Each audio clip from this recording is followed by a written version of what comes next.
People use some pretty wacky material to make the balls with. Cork, wool, chalk, animal fur and even human hair. A few centuries on, Germany got dead into the tennis too, but wanted to make a few modifications to the ball to make it a bit more effective. Around this time, an American chemist had just created something called vulcanized rubber. Out of that, people started developing air-filled rubber balls, which were properly bouncy, but either red or grey in colour. These were manufactured in Melton Mowbray. That's right, the home of the pork pie. One problem, the balls kept on breaking on impact with the racket. The call of new balls please seemingly coming over every other point. Step forward English lawyer and tennis enthusiast John Moyer Heathcote, who suggested balls be covered in flannel to stop them from degrading. And thus the modern-day tennis ball was born. But these were white or black, so how did they become yellow? Well, in 1967, the controller of BBC Two, one Sir David Attenborough, decided the corporation should show Wimbledon on colour TV. He got his wish and it was wide into people's homes across the country. The only sticking point, the white balls were nearly impossible to see on the screen. So the International Tennis Federation, sensing an opportunity, started developing a new ball that would be visible even without the need for 4K LED displays. Not that anyone had that in the late 60s. After rigorous testing, they came up with the colour optic yellow and decided every ball be coated in that colour from there on in. And there you have it. Tennis balls are yellow, all because Sir David Attenborough wanted to watch Wimbledon from the comfort of his own front room. You could say the ITF aced it.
Good morning, how are you? Welcome along to the Weekend Sports Breakfast here on talkSPORT. My name's Shebahn Aherne, alongside former Chelsea and Republic of Ireland striker Tony Cascarino. Good morning. Despite all the noise, Hull City defeated Middlesbrough in the Championship playoff final to return to the Premier League. Down the left-hand side, ball into the near post, comes to McBurney! Off the goalkeeper and in! He rips his shirt off and runs away in celebration! Who else? Ollie McBurney. Steve Clark's that, Homer Simpson gif where he goes back inside the hedge. As I'm watching that game yesterday, we'll have all the reaction to that dramatic finish for the Tigers. Alexander Usyk retained his world heavyweight titles in Egypt with a highly controversial stoppage win. Done so well, Rico Verhoeven, but Alexander Usyk, Spencer, does what champions do. He found a way on a tough night. Like we say, controversial. We'll bring you all the news on that this morning, and the last day of the Premier League. Will Mo Salah play any part in Liverpool's final home game versus Brentford? I don't think it's that important what I feel about it. What is important is that we qualify for Champions League Sunday, and I prepare Mo and all of the rest in the best possible way, and the whole team to be ready for the game on Sunday, and that is what matters. He's quite park, all kind of personal issues there, hasn't he, Arne Slot? Do you let him play? Do you get Champions League football? Is it written in the stars if he's the guy who gets you there? We'll get stuck into all of that. And the last day for the relegation shootout as well. It's so tasty. Come and join us here on the Weekend Sports Breakfast on talkSPORT Morning. Good morning, Cass. Good morning, Shebahn. How are you? Yeah, good. I had a good night's sleep, which is great, even though it was hot. How many hours, Jeff? I ended up getting to bed just after 9 because I was pretty shattered from the night before because I was looking after my mum, and she goes to bed early. Does she listen? Sometimes, yeah. What's your mum's name? Teresa. Morning, Teresa. Teresa. Yeah, Teresa O'Malley's her name. Irish by any chance? Yeah, obviously. Well, the name is. The family was her. Well, her side of the family were all from Westport, Yeah. County Mayo. Oh, nice. Well, good morning, Cass's mum. Yeah, I don't know if she'd be up right now, but Oh, she that's gets a up shame. early. She's let us down then. Anyway, so yeah, she's good. So she doesn't like the heat. Do you know, I just love it. I want this every day of my life. I know, but when you get older, do you think like older people it can be really uncomfortable for them, can you? Don't get me wrong, cold's just as bad, but when it's extreme cold or hot. I'd say pregnant people, like there was a woman, we were coming back from golf yesterday and we were all in good form and it was hot and the aircon's on and you saw this woman, she was about 8 months gone. Yeah. And she looked so miserable. Jamie went, geez, someone's struggling. I went, you can't ever make that comment about a pregnant woman, that pregnant kind of thing. And he went, all right, I thought it was maybe a good to let your face know all this kind of stuff. Like joking with me. And I just thought, I remember being preggers in the summer and thinking just, this is hot and this is stuffy and you can't move. And See, what have you, one of your children or two, like September babies around that time? Well, they're twins. I thought you would have known that by now. Oh, yeah, Right. of course, yeah, I forget. Thanks for listening. I forget.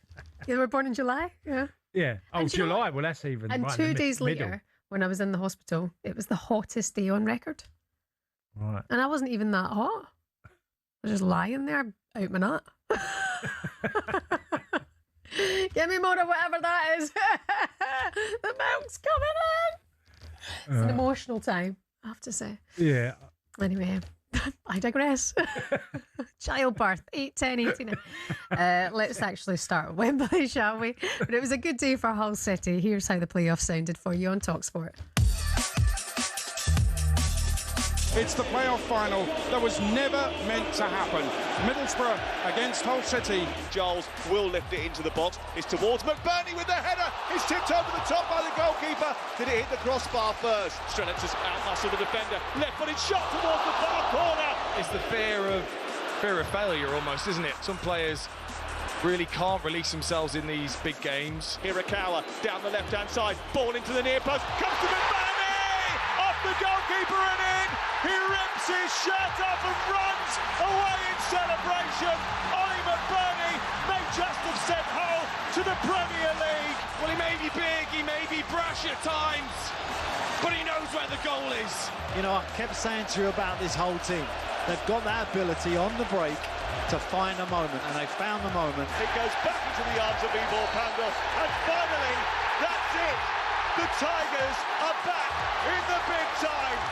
They stream onto the pitch from the bench to celebrate their success because Hull City are promoted to the Premier League. Yeah, well done. Well done. And it was Ollie McBurney's stoppage time goal gave Hull City a dramatic victory in the Championship playoff final over Middlesbrough. To take the Tigers back to the Prem, manager Sergei Yakorevic took over as head coach last summer. He's taken the side up in his first season in English football despite having to operate under a transfer embargo. Yakorevic shared his emotions to talkSPORT after the game. This is like a dream come true and like one movie all this season. It's unbelievable, amazing. I'm very proud of this, our players, very happy because of them. They deserve everything since day one. Hard working, togetherness, chemistry between them. And also I think this embargo and all this situation, even close, how we call that, close each other. Stay close, like Siege mentality almost. Yes, bring people together, and we showed very entertaining football this whole season. Sometimes we struggle there, like today, but this is in our blood. Been waited our chances, and one is Ollie McBurney scored, and that's it. Sergei Yakorevic there, the Hull City manager. Fair play, but it's Ollie McBurney. We sat here when the Scotland squad was announced. On Tuesday, I was on with Addy and Simon and Mark McGee, and we were all going, it's a shame Ollie's not made the squad. 18 goals for Hull City this season. He's done all he can do. And we said, bet you scores at Wembley. Yeah. And they're up in the Premier League. Thanks to him, Well, I can understand why Steve hasn't done that, made that selection, because already in his squad, he's got Ross Stewart, he's got George Hurst, and he's got Lyndon Dykes, all three big centre forwards who lead the line. and he's obviously stayed loyal to them and to a lot of people on the outside. And Ollie has done enough to be in the squad, that's for sure. But he's already made the choice on that. Does he need a fourth striker that's coming along? That they've already got similar players in that position. Yeah. I mean, I'm not surprised on Hull City winning at all because I watched them against Millwall, and what you can say is they haven't conceded a goal in the playoffs. Hull City, two games. Millwall, Millwall didn't score against them, and then obviously yesterday with Middlesbrough didn't score against them. They defended brilliantly. They played the three at the back with Adai, Egan, and Hughes in a three. Did it brilliantly well. And I would say one thing. Middlesbrough fans know this because they've said it all season, is they've really missed being clinical in the final third. But they're not creating enough, and they've not had a striker that of big numbers. Whittaker's got about 14 Premier League Championship goals this season. And a lot of them were in the early part of the season. They'd lost Conway. So they look like it's so obvious what Middlesbrough need. And I think for Middlesbrough fans, being really optimistic going forward, if they solve that problem in the forward area, they'll have enough to get promoted next year. Yeah, I mean, an incredible story for Hull this year because it was on the last day of the season last year that they survived relegation. Yeah, I've done brilliant. To win the playoff, I mean, wow. We talked about it yesterday with, I think it's Jared Dublin, who has been in charge of recruitment and what they've done and the job they've done under an embargo. They've done brilliantly well, Hull, and they've rebuilt a football team. And they didn't commit too many bodies forward, but when they did, they looked more likely to score than Middlesbrough did. Even though Middlesbrough dominated possession, you got to say, they're an incredible job at Hull City. It's one of the biggest stories, as in from where they were to where they got to in one season. Mm-hmm. It's been extraordinary at Hull City. Yeah, and you saw the owner on the TV last night as well, just giving his reaction and what it means to him, what it means to give that to the town. Yeah. As well. We were speaking to fans yesterday who were on their way to Wembley. Just means absolutely everything to them. Hull City fans, come on. How are you feeling this morning? 03717 22 3344 is the number if you want to have your say.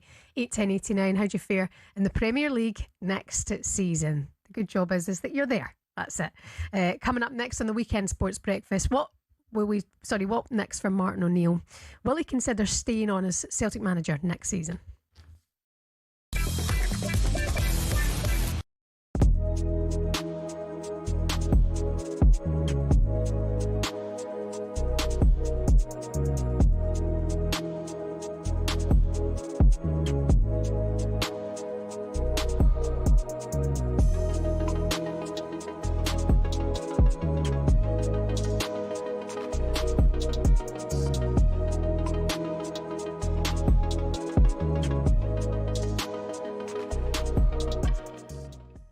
When you're sitting with your squad and you're looking to pick a squad of 26, you say, how many defenders do we need? I would normally go with 8. There's 9, isn't there? There's 9. And I wonder whether, mentioned earlier, question marks on Stone's fitness, James's fitness, and maybe Livramento's. Yep. 3 players has put an extra defender in his mind to cover that, which I think has been at the cost of Cole Palmer at the front end of the team looking at this. Well, let's be ultimately clear. When you go through the squad, Livramento's played 164 minutes in the Premier League since the last international break. James has played 83 minutes of the Cup final, but not played against Spurs. He played 27 minutes off the bench against Liverpool at Anfield the week before. Stones, since the 2nd of December, has featured 4 times for Manchester City, totalling just 253 minutes of action.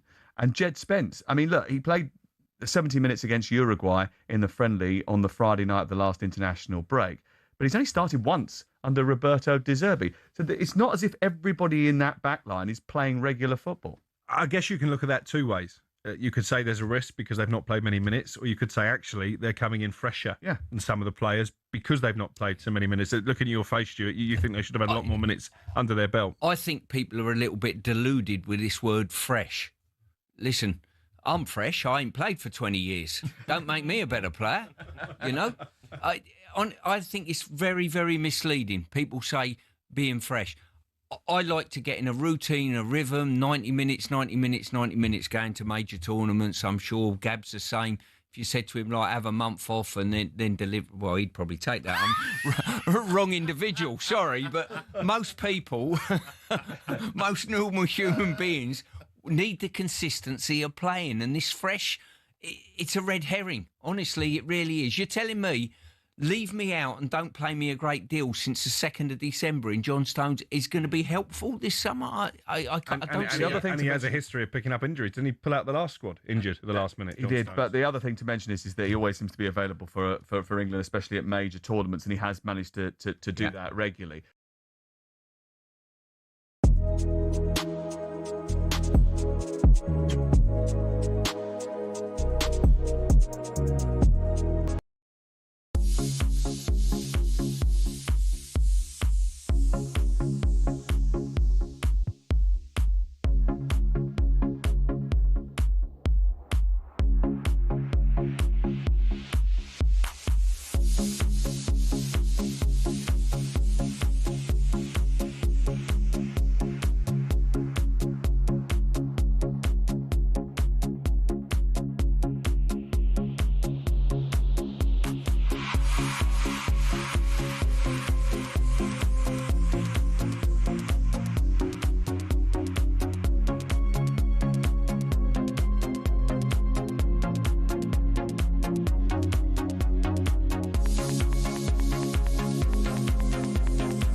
Banned from the radio in France, I think, when it first came out. I don't. Alan Brazil's. Well, I don't remember that being banned. It's too saucy. But Serge Gainsbourg was a huge star, and that's Jane Birkin. Oh, well done. She was very famous. He was famous for when the taxes were really high in France, and it's like mid-70s, that you were paying such ridiculous taxes that he went on the TV show, and when you were smoking, you remember the times when they would smoke on a show, and he lit up a 500 franc note and to light his cigarette and said, well, that's what I do with my money all the time. Oh. But because it's literally trying to say, like, we don't have any spare money because we just burn it. And so he did that, and it caused uproar. I was going to say. You know, in France. Je t'aime moi non plus translates in love you, me neither. And it's about a love-hate relationship. Je t'aime moi non plus. So it's I love you, well, it's love you, us, me neither. That the response, you know? It's quite weird. Je t'aime. But he's got one hell of a voice. He was one of the major stars in France. Yeah. So you've got to tell us why we're playing it. Well, great question. A romantic song, but actually it's our tribute to the man known less for his romance, unless you're a Manchester United fan. It's Eric Cantona's birthday today. Is it? Big Eric. Big Eric. He's 60 as well. That's a big one. Yeah. I've told you before, I played with his brother in Marseille, and Joel Cantona, and the Cantona family was very well known in Marseille. Bet you were. Because there was a few of them. And Eric was obviously a bit like them crazy actors or singers, you know, where he just had such an aura about him. Yeah. So French. Quite an eccentric person, it sounds like, as well. But you know what, as well, Shebahn, about Eric, is that when you say someone's had a bad time in a country, he had a really bad time. He was literally, everyone didn't want anything to do with him. Wherever he went Montpellier, he was at Auxerre, Marseille, and other clubs. And they were literally, don't touch Eric. Everybody was, don't touch Eric Cantona, because it was a problem. Even the famous Bernard Tapie, who was the owner of Marseille, he was like, Eric was a big sort of personality like him. He eventually gave up with him. Just gave up, said, got to get him out of the football club. Yeah. And then he comes to England and someone, the name of Alex Ferguson and others, because there was no doubt about his talent. But even internationally, there was managers that would say, can't have Eric Cantona in the squad. I think, the best managers show that they can manage people. Yeah, I think... Or personality, or characters. I don't know. Only through people I've played with at Manchester United and who were under Fergie, that he basically let Eric have his way, and because it was Eric, and he's Eric, and didn't ever question what Eric was like. Whether he came to a function for the club, he'd come in his jeans and shirt, and everyone was in their club suits, but Eric would turn up and nothing was said. He did an interview this week. Are you looking forward to the World Cup, Eric? No. No, that was it. I don't know how much he loves the French team, but that's quite a Marseille thing as well. There's sometimes that, Okay. Yeah. Bit of a divide there. Let's focus, shall we, up the road in Scotland. Celtic pulled off the domestic cup double, 3-1 win at Hampden against Championship side Dunfermline Athletic to win their third Scottish Cup title in 4 seasons. It was goals from Daisen Maeda, Arna Engels, and then Kelechi Iheanacho to make it 3 goals, and Josh Cooper scored a consolation goal to make it 3-1 at the end of the game. Just looking at the scenes yesterday at full time, there's beautiful pictures going around. For me, like a very special moment to see Neil Lennon, an old friend of Martin O'Neill. They've worked together. He's been his manager for a long, long time. Martin O'Neill looking after Neil Lennon, and Neil takes his hand and he raises it, And I think that all of that gesture just shows how much he means to every single Celtic fan across the world. And Martin O'Neill, it's no secret, he's 74. And he said yesterday after the game, I'll start having these talks next week. Do you think he stays on by any chance? Well, if Martin wanted to and had the same desire and hunger, which, you don't lose, and if he still has the drug for the game, I don't see a problem as being 74. I sometimes think we overlook the age of certain managers when they can clearly do the job to manage a football club. What Martin has done is taught some of the younger people who have come into the game, like, this is the way you do it. This is the way you handle things. This is the way you put a team together. This is how you get the best out of a side. And I think Martin's ticked all them boxes.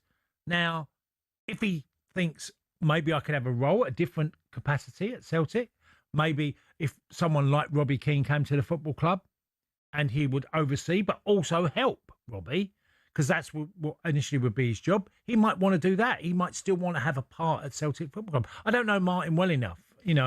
I don't think he'd give anything away anyway. So, but what you can say is he's done an amazing job. He's turned around a football club that, from Brendan Rodgers to, what's his name? The one, I always forget his name. Wilfred Nancy. That couldn't. Well, Brendan went because of other problems, but it was a big issue at the time for Celtic to move forward. Yeah, and by the way, when it comes to age, he doesn't like discussing his age a lot either. But it's no secret. As long as you can think right. The thing is, Martin has said it time and time again, this is a young man's game. Yes, I get that. But I'm a big believer that with age comes more experience, and that's the reason Martin's been able to turn it around, because of his experience in life. How he manages things, how he communicates with people, how he understands that club. The more time goes on, the more of that experience he gets. Well, you can also have young people around you that can do some of the doggy work where, to help you. Well, he's got that with Sean Maloney. Exactly. So, we always look the young manager and say an old head. Mm-hmm. But if you have an old head as a manager and have younger people around you that can do stuff and certain training sessions that you're going to put on and, the workload that's needed, why is that wrong? Mm-hmm. I don't see the age the problem. As long as he's thinking okay and he sees everything, and he clearly is, I don't have an issue with a manager's age. I sometimes get, when Roy Hodgson went back to Bristol City, and I sometimes heard that, you hear at the end of the Palace time, he's retire when you want to retire. Mm-hmm. I've always said that my least favourite word is retirement, because there's a lot of people that do nothing when they retire and then regret retiring. And managers are clearly, and your ages you, you're not doing as much. Now, if you want to take a step back, I get it. He did say yesterday in his press conference also that, he doesn't see himself fit for a project.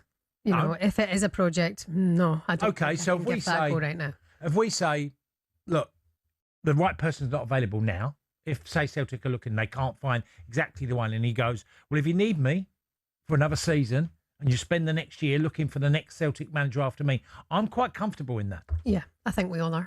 Yeah.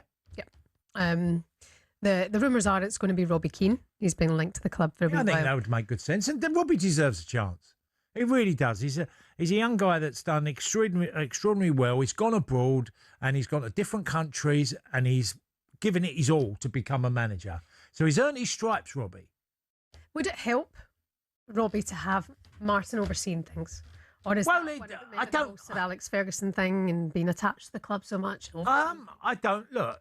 Their working relationship. Who knows what it would be like? Okay. I don't think either of them. The intentions would be to make the best Celtic team. Yeah. You know, so you'd always expect. I've known Johnny Steele, who's well known at Luton and he's worked with loads of different people. He's at that position. And John would always stick by the manager. His loyalty to a manager is extraordinary.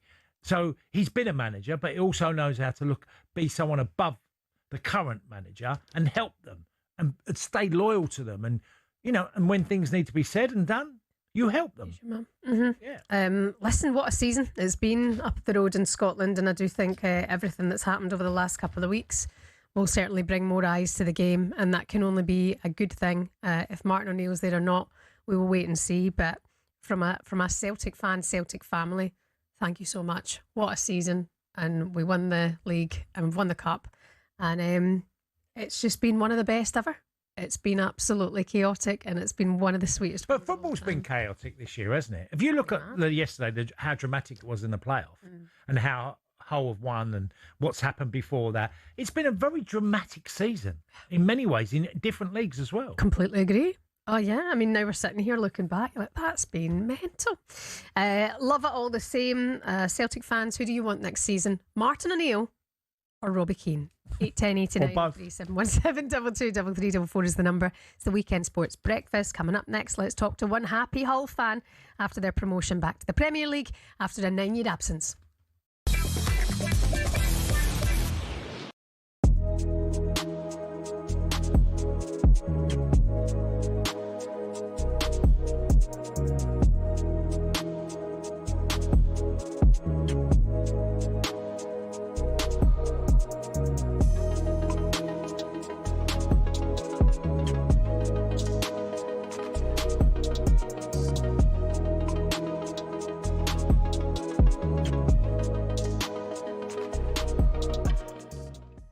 Thomas Tuchel, when it comes to naming these squads, he always gives us a headline, doesn't he? Do you remember when we were broadcasting from Ascot and he left out Jude Bellingham? Obviously, Trent Alexander-Arnold has been omitted, so there is always a talking point. But I think if we'd sat down yesterday, before obviously we started getting all the news yesterday afternoon and put our 26-man squad down, there's probably, 4 names in there that maybe we wouldn't have expected? 3 or 4, maybe, yeah. None of us would have had Ivan Toney. I mean, not Ivan Toney wouldn't have had himself by the sound of things. The fact he's at the embassy this morning tells you everything. Yeah. As far as the back four is concerned, I think it will be James, Konsa, Gay and O'Reilly to start the first game of the tournament. I think we're pretty solid on that. So therefore, you can afford to take a couple of wild cards, a couple of slightly different players that fill gaps later on in the tournament. John Stones, we mentioned the lack of minutes. You know, we can't expect him to play 10 games or 8 games in 4.5 weeks. It's not viable bearing the amount of minutes that he's got under his belt. But class is permanent, and Thomas Tuchel likes to have him around. If you remember last year when we were in Girona, he wasn't fit. But he brought him into the camp even though he wasn't part of the squad because he wants him around. Why is that? Just explain to us what it is about him that he really likes. Well, these boys have got to spend 7 weeks together, you know, so you've got to have the chemistry right within the group. If you've got some great influences within that group, it's brilliant, you know, just to facilitate everyone. More importantly, I, as a manager, never had to worry about number 1 to 11. They looked after themselves. You take them to a major tournament, they're picked, they're happy. It's the ones from 12 to 26. I always used to make sure, as a manager, whenever we went to a major tournament, the day after we played, I would be one of the coaches on the training pitch, taking the coaching to show to those number 12 to 26, I'm here and I care about you. You have to do that. You have to do your work with those players. If you've got a few role models in there on the playing staff that can do that for you, double whammy.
Good morning to you. It's the Weekend Sports Breakfast live here on talkSPORT. We're on the Smart TV. We're on the YouTube channel. If you want to come and watch along what's happening here, it's Shebahn Aherne and former Republic of Ireland striker Tony Cascarino.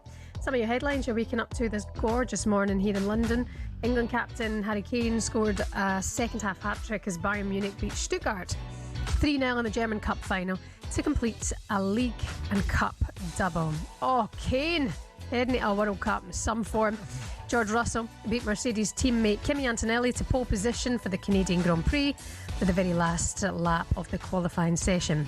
And Ollie McBurney's stoppage time goal gave Hull City a dramatic 1-0 victory in the Championship playoff final against Middlesbrough. Hull City owner Achin Ilicali praised the efforts from everyone involved. I gave everything, especially this year. 150 days I was in England, in trainings, in everywhere, whenever something is needed. So I give my all to our fans and the team, and I think the players are special. Our coach is very, very special.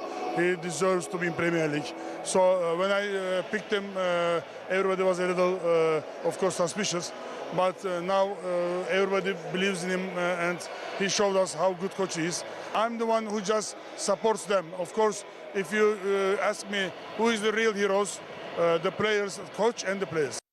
Oh, that's the Hull City owner, Achin Ilicali there. Lovely moment seeing him hugging his family, especially as Ollie McBurney scored that goal. I mean, the relief also that you saw on his face as well. Yeah, well, look, it's so much at stake in the Championship. Yeah. And getting to the Premier League that, you know, people invest a lot of money. You know, fans give it their all to get to games, to have that opportunity of being in the top flight. And Hull City have been the underdog all season, and yet they've achieved a massive goal. I mean, like I said, for them to go to the playoff final and not concede twice against Millwall and then come away yesterday with not conceding against Borough, not concede a goal in them 3 games. And they were unbelievably good defensively in them 3 games. I know. Let's talk actually about that, because look what happened to Burnley last time. They were in the Championship. They weren't conceding goals. You got up to the Premier League and... Well, it's a different challenge. Completely different challenge. Where can they go next? Let's speak to a Hull City fan, Will Young. Not that Will Young. Hull City fan, Will Young. Good morning to you, Will. Congratulations. Good morning. I will. Thank you very much. So come on, tell us what you did last night, first of all. I can't really remember, to be quite honest. You're still lashed. I'm not in the best condition. You look fine. I mean, Will, I don't feel it. You tell us, Will, because I was going on there saying that, you know, in the 2 games against Millwall, you didn't concede a goal. You didn't concede against Borough as well. I thought the 3 at the back was superb in them 3 games. And look, there's other stars in your side as well. But it was a fantastic defensive display as well, but never really looking in any trouble in them games. Yeah, defensively, I mean, before the playoffs, we were looking a bit shaky defensively, but Sergei changed it up from a back 4 to a back 3. And Semi Ajayi, Charlie Hughes and John Egan all had fantastic performances, I think, in all 3 ties. And yesterday in particular, they were all solid. I was very surprised just how good they were, because I thought Middlesbrough would be maybe a bit more challenging for them, but they didn't seem to really trouble them massively, apart from a couple of Strelic chances. Yeah. I mean, you know, the goal itself typifies Ollie McBurney and what he's about, what he gives. You know, hasn't made the Scotland squad, but he's had a massive sort of make-up day today, hasn't he, wherever you go. Yeah, he's done his best. Yeah. And to be fair, he's just a really good leader of the line. Oh, he's a fantastic character on the squad, and he's probably in terms of on the pitch, he's probably the main reason we're anywhere near this. They're anywhere near the Premier League, because he's just contributed fantastically. I think it's 19 goals this season. I would never expect a free transfer to be this impactful on the club. Yeah, I think it was the manager, Jakirovic, had said that he wanted something like, was it 14, 15 goals from Ollie McBurney? 15 goals. 15 goals, so he's gone a bit more than that. But to score at Wembley, to take you up to the Premier League, I mean, what a moment for this young man. And as we mentioned it earlier on, especially with, you know, not making the Scotland squad, and on the same week as that, to do that at Wembley, to take them up, it just must be such a fulfilling feeling. Oh, yeah, I imagine he's on cloud 9. I mean, when you see him celebrating, it looked like it was an incredible high that he won't get across again. I'm surprised he's not in the Scotland squad because of the number he's made up, but I suppose he's just proving to Steve Clarke why he should possibly be in there. Yeah. So tell us for the City, because Hull have been in the Premier League before. Obviously, it brings a lot. A football club can bring a lot to a city or a town where how successful the club is. Oh, it's huge. I mean, because I've been there for a decade, and in that time, we've been down to League One, and and last season, obviously, staying up on goal difference. It's ridiculous that it's even happened, but like you say, the community as a whole, it's fantastic for the community. It's fantastic for the club as a cash injection, and financially what it can bring to us. It's just I can't get over the fact we're even there, because I didn't think we'd be anywhere near this. I think a lot of people feel the same way. You know, I'm considering you just survived relegation last season on the last day. To now be up in the Premier League is some story. It really is. You thinking about the Prem yet? Is that not crossed your mind? Are you just trying to enjoy this moment? Oh no, I'm enjoying the moment at the moment. I'll probably when the fixture list comes out, I think that's when it'll set in. Right. Okay. Yeah, and look, there's going to be a lot that happens without jumping ahead of ourselves here. That, you know, what a Hull City going to do in the transfer market, how much they're going to spend. I think it's a time of reflecting, have holidays, and then sort out what you need, what you think you need going into next season to, you know, give Hull City the best chance of staying up, and, you know, upsetting a few along the way. Oh, definitely. I think I won't be surprised if our owner's already got a massive list of players he was going to bring in if we get into the Premier League already. He's that sort of person.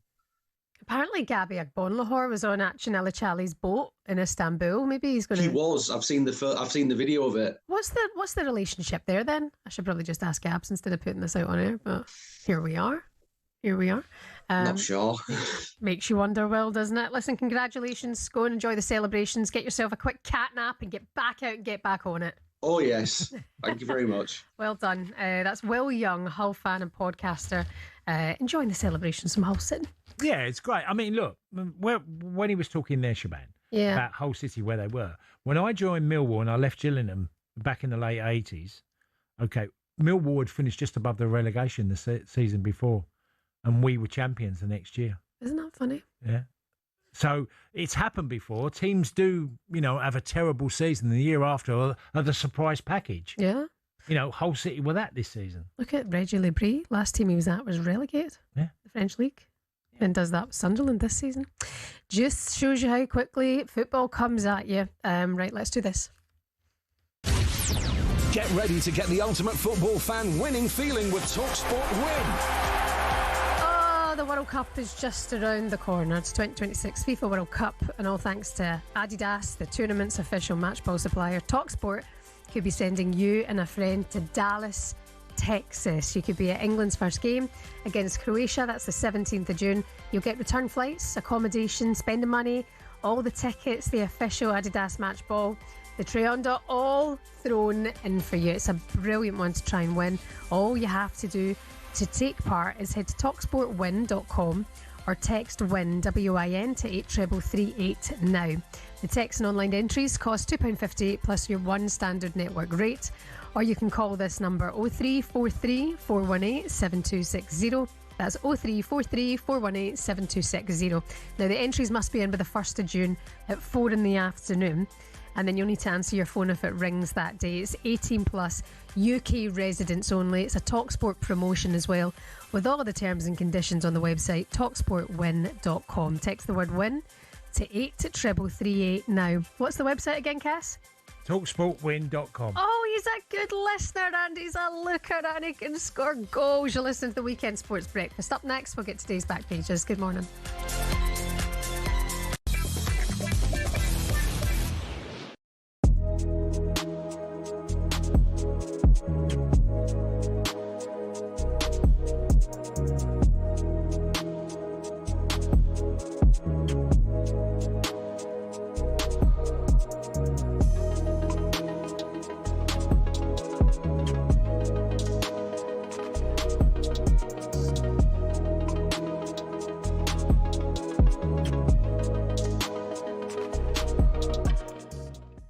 Look at some of the attackers, Palmer and Foden left at home.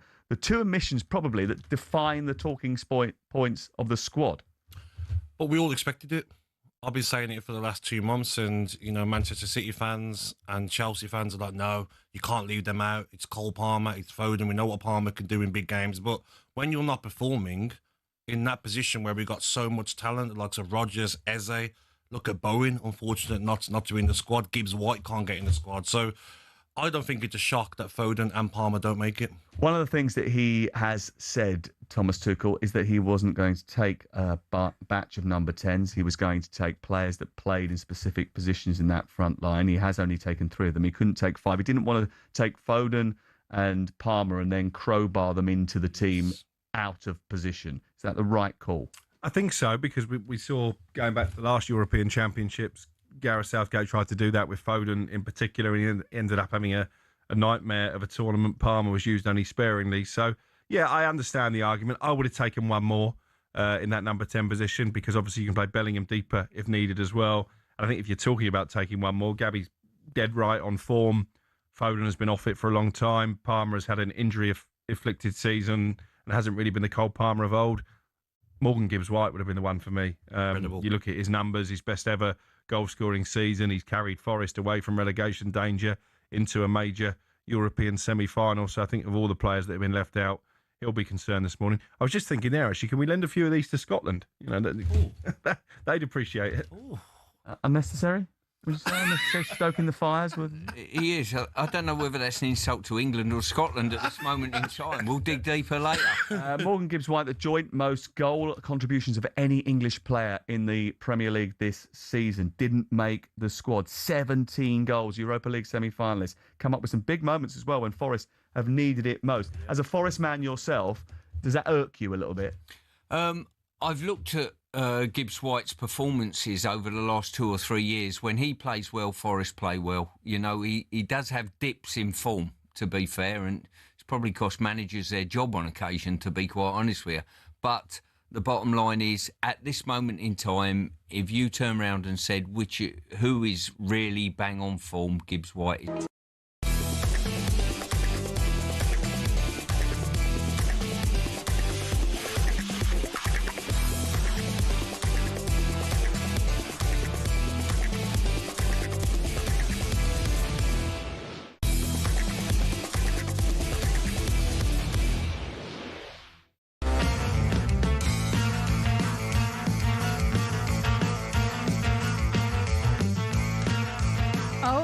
More French vibes.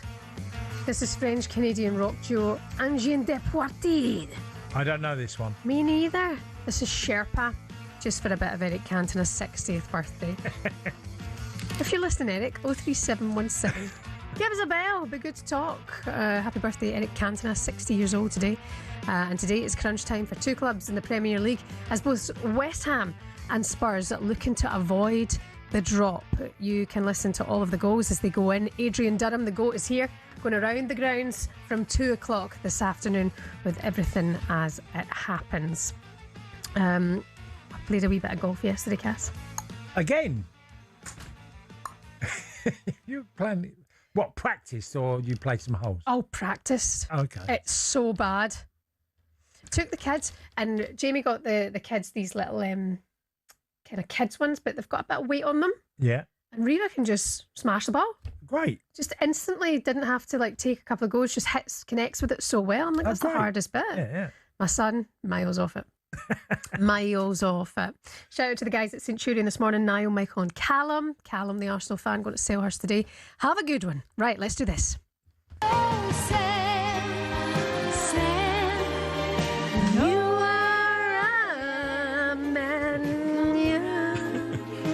How's Sophia doing? Yeah, she's all right, actually. Thank you very much. Yeah, she's working hard, out in Oz. You missing her yet? Yeah. It's, it's not great when you're away from your No, wife that's for a long tough. period, is it? Well, you've only been married just over a year. That's right. So, it's... Do you ever, go, we got married and then she went to Australia, question yourself? Question why I'm here and not there. Yeah. Absolutely. Away from you two, giving me hell. No, I'm only joking. I don't really think that. Yeah. I'd miss you both. Well, the modern way, Sam, is that you can, not that it's a great solution, but you can easily have FaceTime, and which is lovely, and catching up, can't you? Yes. It's not like there's a letter every now and again, like it would have been years ago. Yes. I have a question. What's worse? Sam's wife going to Australia, or me going to the World Cup and leaving the kids? Well, I think it's probably you're doing a month. That's a month and you're done. Right, okay. That's once in 4 years. Sam has to go through months. What was the last time you hadn't seen your missus for? Was it 5 months, 6 months? Yeah, it was a while, yeah. That's tougher. Right, okay. Yeah. You think the kids will be okay without me? You don't think I'm a bad mum? Of course they will. Yeah, well, I think it'll be fine. Okay. Terrible mum. You can mum shame me all you want today for that. That's tough. You'll be in touch with them when we're out there, though, Shebahn. Yeah. In FaceTime, and they love it. Keep in touch with what's going on. All that stuff. I'm sorry I brought my mum guilt up on air. Go on, Sam. Tony Cascarino gets a mention in the papers this morning. Oh. No way. Yes, he does. In the Sunday Times with your mate Jonathan Northcroft. How much did you pay him to give you a mention? No, I didn't even know he'd done this piece, which is a really good piece, by the way. Yes, he's done a fabulous interview with Mikel Antonio. It says here, not since Tony Cascarino's seminal Full Time, which is now 26 years old. Can you believe that, Cascarino? I know. Have I read a player's memoir that so successfully shows that footballers are just people too? He talks about Mikel Antonio's book. Antonio describes how it really was for him after West Ham won the 2023 Conference League final in Prague. His marriage was breaking up, and his now former wife Debbie brought 2 of their children down to the pitch at the Fortuna Arena in Prague to celebrate with their dad, had a minor argument. From that point, he writes, my whole energy was off. Any ability to live in the moment had gone. I just couldn't experience the wins already. I felt dazed, lost. It was as if all my problems away from football had smashed straight into my mind. For the rest of the night, he was numb on autopilot, adrift in the dissonance between teammates' boisterous happiness and his own troubles. The kids, Debbie, divorce. There, standing on the pinnacle of his career, all he wanted to do was scramble down the slope and dive for cover to be alone to sleep. The West Ham players headed to the mother of all parties somewhere in town, and he went back to the hotel and straight to bed. I think sometimes we forget, I think, and we talk about this a lot when I come in and do the papers, but I think we do forget that they are humans, footballers, and they have just as, okay, they have lavish salaries, but they have just as real life issues as the likes of you or I, don't they? Yeah, they do. And, I did mine in 2000, and I tried to do it differently, as in give a reflection on my career and what had gone on and some of the things that people might not like, but it's real. You know, what he's talking about there in regards to his wife and the divorce and having an argument on the side of a pitch. I mean, he also goes into, Antonio, doesn't he, Sam, on managers that he played under. That's right, yeah. You know, from David Moyes, who would scream at him and he said whatever, but he'd really trusted David Moyes on stuff. He wasn't so keen on Graham Potter.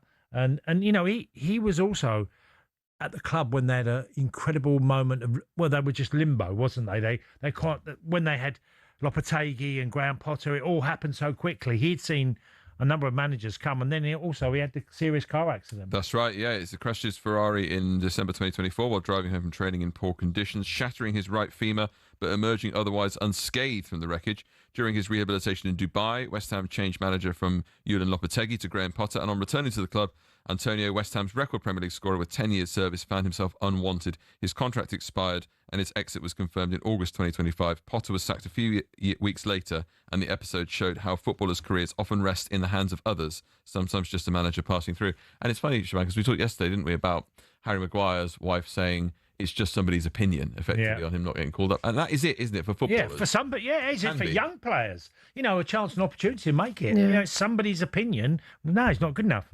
You know, but they believe in. I just have a quick one on that. The bit about his contract that he was offered at West Ham, Sam. He was offered a contract of a short period of 6 months, Shebahn. Mm-hmm. And he said it was literally impossible. But he couldn't play first-team games. He could only play under-21 matches. He said it's impossible to sign. Yeah. Yeah. You know? Yeah, his book's called Humans, Not Robots, so that'd be fantastic. Well, I think it's a really important thing to remember. I think as well, with the money going around in football just now, nobody really has sympathy for you because you're rich. Yeah. It's like, well, you could have a lot of other problems, you know. Health is wealth at the end of the day. And if you've not got that, you've not got anything. But I was, funnily enough, just thinking about what you mentioned there about Harry Maguire's wife. Actually, I totally changed my opinion on that yesterday, because I feel yesterday on the show we're like, you know, we don't want anything said out there by family members and whatever like that. And maybe Thomas Tuchel was right to not take Harry Maguire if his family are the ones to speak out and defend him. But actually, why not? Like, everyone's got their opinion. What's wrong with a family member going, you deserve a bit better than that because you gave everything, and just having their back? Just reason being, somebody was trolling my sister online. She's lost her, she's out of Palace now. So it's just contract, just trying to get season after season, and it's just not happening. Again, we're nearly 36, so there's an age thing there. But when you see people just mugging people off and then a manager drops you, a family member instantly wants to defend you, protect you. And I said to Cass, like, if I was Cass's daughter and he was on form and he wasn't taken to a World Cup, I would be the first one to, because of this generation, to publicly defend. You know, so originally yesterday I was going, it's a bit cringe, isn't it? Like, your mum's online, all that kind of stuff.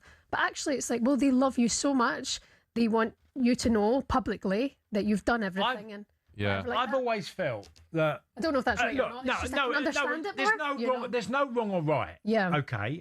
Because if Harry's comfortable and saying, well, if they speak and they're being loyal to me and they're, you know, then okay. If he's okay with it. Now, but if you're a player that goes, look, I'd rather we didn't escalate this into another issue, please just respect that. I don't really want to go down this road of sounding bitter and twisted. Yeah. Because I tell you what will happen. We'll all speak about it. Mm-hmm. You don't need your family. We could go, I think Harry Maguire's really unlucky. But sometimes managers just can be personal. Yeah. Absolutely. I think that's important to go. I don't, just because you don't like it. I don't know if there's a wrong or right answer to it, Shebahn. I do think if you're the player and you want to put it out there the way you feel, and if it's via your family, okay. There's not an issue. I don't think, it's terrible for Fernie's wife to come out and say, I don't think that. I just think, what did Harry want? Well, exactly. And the boy Adam Wharton, when he scored last weekend and he did the cartwheel and the backflip and his mum was celebrating in the crowd and the fans all started chanting the song, and then the reporter asked Adam Wharton about it, and he honestly sounded like he was fuming. Right. And I thought, is he annoyed at his mum for getting that attention? And it's like, well, she's watched you from the whole time. I don't know the actual situation, really, the deep whatever behind it, but like they're allowed to have that moment as well with you, because they've been on the journey since the beginning, and there's no ill intent. It's purely like loving you and backing you, and pride as well. Continue, Sam. Sorry. Very good. Miles off it today. Go Interesting stuff. I just wanted to talk about David Moyes. It's a really interesting. He's in an interesting position today, David Moyes, isn't he? Because he manages Everton against Spurs with the possibility of relegating Spurs, but also saving his old club, West Ham. And interesting piece by Ken Lawrence in The Sun this morning. David Moyes is on a collision course with Everton's owners over transfer cash and his own future. The Toffees boss has still to hear if the Friedkin Group will offer him an extension to his contract that has a year to run. This despite taking Everton from relegation fodder to the brink of Europe. But what concerns the 63-year-old most is how much money the Americans are planning to spend on improving what could yet be a top half finish. He said, I believe that's what we need to do, and I also want the ownership to show that as well. In terms of Moyes, Cass, surely he deserves the opportunity not only to carry on at Everton, but to be backed, doesn't he, this summer, properly backed, because he's often asked about, for the club above him to spend money in the transfer window in previous years, before the new stadium and before the takeover at Everton. Never really had the chance to do that. Now it seems like a chance for them to kick on. Well, if you've invested hugely into a new stadium that gives you added revenue, surely that added revenue is to make the club more competitive, to buy better players and look beyond what they've done before. That's what I would have thought the Everton idea. Now you've got this fabulous stadium. Now you've got more revenue coming. You've got a higher place. Today you could jump 2 or 3 places. Okay, it might be as much as 6 to 8 million, maybe 10 if they jump up high enough and get a victory at Spurs. So I think that's really important, because David Moyes, when he took the job, always said, I don't want to be fighting relegation. I want to be going and challenging at the other end of the table. Now, does that mean Champions League football? Maybe not, but other teams have got really... Look, when you see Sunderland, Brentford, Brighton, Bournemouth all vying to nearly getting a Champions League spot, and there's Everton, and he's thinking, we're way bigger than all these clubs. Yeah. We need to do certain things to literally take us to... So why couldn't Everton make Champions League club? Be a Champions League? Villa have done it. Yeah, absolutely. I feel that they're on the cusp of doing that. Like next season has to... kicking on it. Well, they want to be challenging for that. And he's the guy. With that stadium, that money, that new investment, and, it's there for them to do what Aston Villa did. Everton and Villa have always been, to me, 2 huge clubs that, they're pretty much level terms to me. Yeah, I think we've also seen with Hill Dickinson that it feels like it's not like, sometimes when clubs move to a new stadium, it completely falls apart. But it feels like with Hill Dickinson, actually, that they've got that about right, haven't they? Yeah. Sam Stevens, thank you very much. That was a look at today's back pages on the Weekend Sports Breakfast on talkSPORT.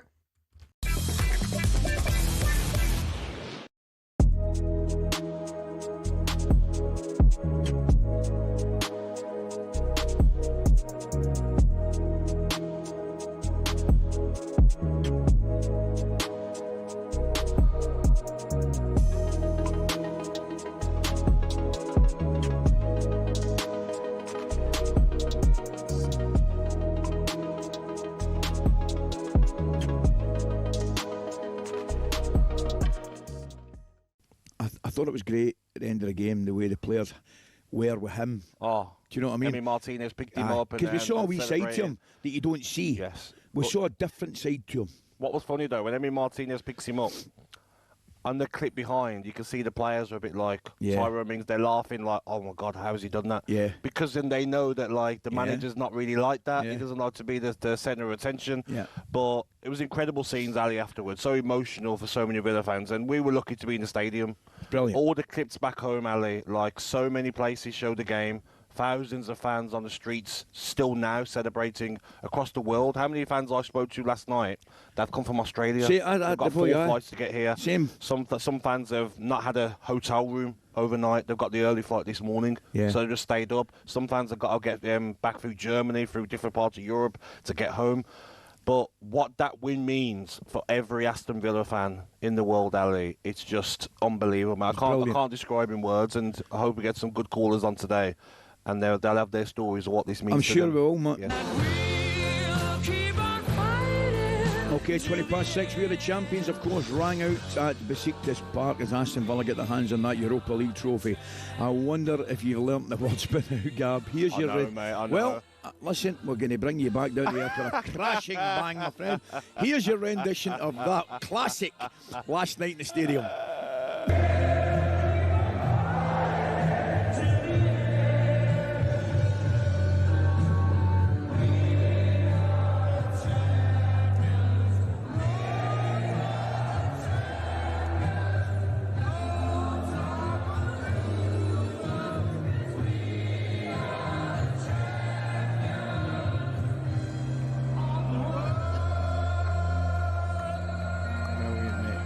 Fantastic. Good on you. I was just... Hilarious, mate. I met all the Villa fans before the game, man, and they were brilliant, Gabby. Brilliant. Older gentlemen, young boys. Ali, there's been no incidents.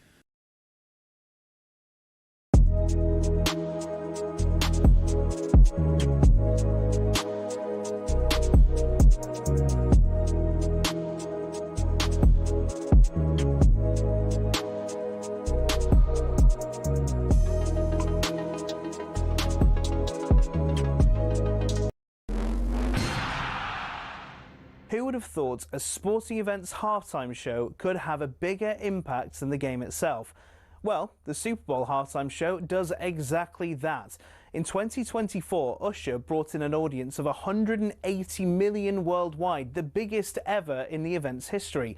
But how did singing and dancing get to be the centerpiece of America's biggest sporting event? The first edition of the Super Bowl was held in 1967 when the Green Bay Packers beat the Kansas City Chiefs in Los Angeles. Because of the sheer size of the event, organisers wanted to put on entertainment at halftime for the fans in the stadium. It was a display of marching bands, dancers and pure USA patriotism, and that was the theme that followed for years. In the 1980s, the Walt Disney Company got involved and we started seeing some interesting and questionable displays. But we got our first glimpse of halftime shows to come in '93 when none other than Michael Jackson stunned fans with his 15-minute medley of his own smash hits. When he walked out on stage, he had to wait for the crowd's cheers to die down for about 2 minutes before even starting his first song. Diana Ross, Gloria Estefan, Phil Collins all starred in their own shows, as did Aerosmith, who performed alongside NSYNC. Things got a little bit out of hand in 2004 when Justin Timberlake and Janet Jackson produced perhaps the most famous or infamous wardrobe malfunction in history. Shows from the likes of Prince, Lady Gaga and Beyoncé are considered by critics as the best. To give you an idea of the scale of things, Rihanna's 2023 halftime show included roughly 800 people. These ranged from backing dancers to stage crew to camera operatives broadcasting to millions around the world. The whole stage for that show was built in roughly 8 minutes and was broken down and cleared away in the same time. The acts perform for free nowadays, even though the experts reckon it costs around $13 million to put on Rihanna's show. Artists know they'll rocket up the charts in the following weeks. Rihanna's average sales improved by 140% in the months following her performance. The Super Bowl halftime show will be a fixture in pop culture for years to come. So the question is, who next?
Good morning to you. It's the Weekend Sports Breakfast here on talkSPORT. Shebahn Aherne and Tony Cascarino with you until 10 o'clock this morning. Despite all the noise, Hull City defeated Borough in the final to make a return to the Premier League. Down the left-hand side, ball into the near post, comes to Manny! Off the goalkeeper and in! He rips his shirt off and runs away in celebration! A dramatic finish indeed to the playoff final. We'll react to it all. Congratulations to Hull City fans, unlucky Borough fans. It's the last day of the Premier League today. Will Mo Salah play any part in Liverpool's final home game against Brentford? I don't think it's that important what I feel about it. What is important is that we qualify for Champions League Sunday, and I prepare Mo and all of the rest in the best possible way, and the whole team to be ready for the game on Sunday, and that is what matters. And what about Andy Robertson as well? Will he play a part in it? Oh man, I cried my eyes out at his goodbye video yesterday with his kids when that came out. Honestly, I need to get control of these hormones. And it's a massive day for both West Ham and Tottenham. Who will survive? Who will go down? West Ham, they think, yeah, we get results, Spurs will crumble, and then we go and batter Everton. There is no way on this planet Spurs go down. Ain't happening. No. Wow. Ain't happening. Oh, your man might be eating his words. I don't know.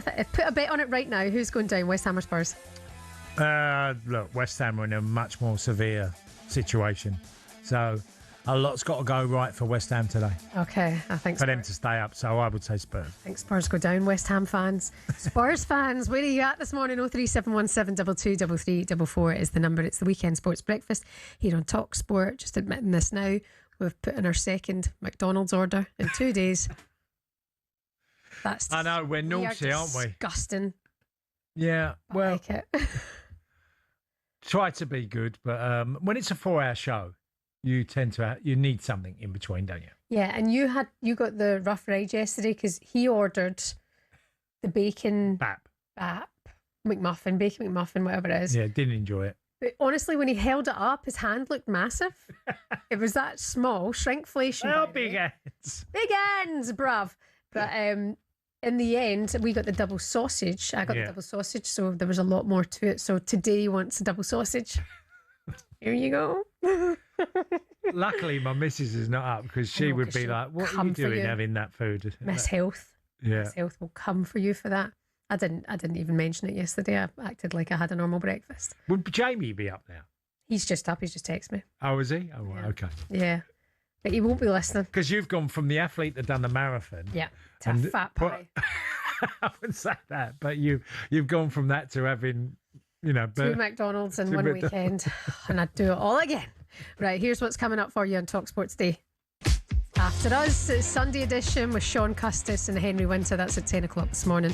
And then Max Rushton and Barry Glendenning arrive from midday, building you up to Sunday's action. It's a huge day, so who else but Adrian Durham with you from 2 o'clock, going all around the grounds for the last day in the Premier League. That race for European football is still on, and of course the relegation battle as well. Do not miss it. Stay with us every step of the way. We've got reporters at all of those grounds here for you on talkSPORT today. And then 6:30, Jamie O'Hara and Jason Cundy on the game day phone in. Will they be celebrating Spurs' survival, or will the Ange mask be out and Jason Cundy be on some form? And then Natalie Sawyer is here tonight, 9 o'clock, with former Newcastle boss Alan Pardew on the final word. All coming up for you on talkSPORT today. Stay with us here on the YouTube channel, on the Smart TV, or download the talkSPORT app. Now, the World Cup is 19 days away, and it's all starting to feel very, very real. Thomas Tuchel announced his England squad on Friday. No Foden, no Palmer, no Harry Maguire, among others. But let's get into it now with our next guest, who's written a new World Cup song to get us all going.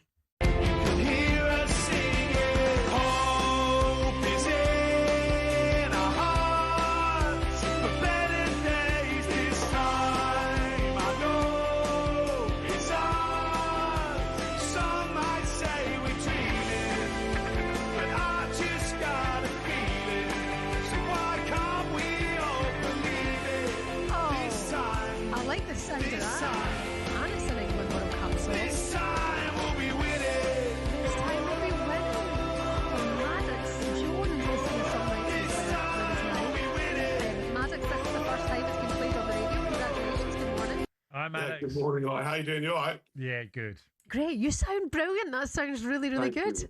Thanks a lot. Cheers. How are you? I mean, what was the inspiration behind this song? What made you want to put this together? I know it's early, but it's 5 o'clock.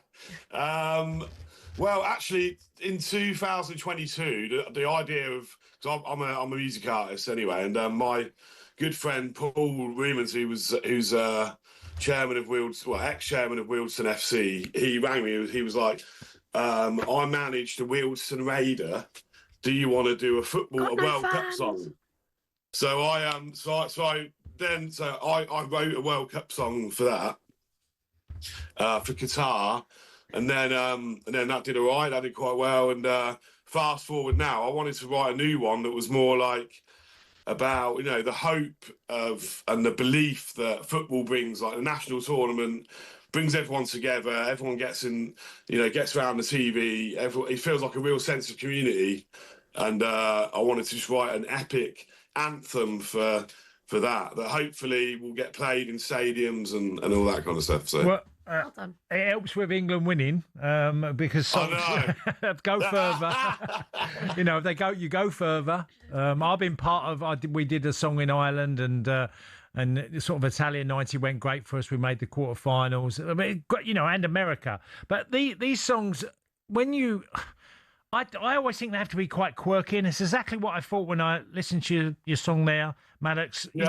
Quirky. You can feel the vibe, and look, England are going to win one day, and you want to be. You want to have a song that you win as well, basically. Exactly. Yeah. I mean, what do you think? I mean, the squad choice.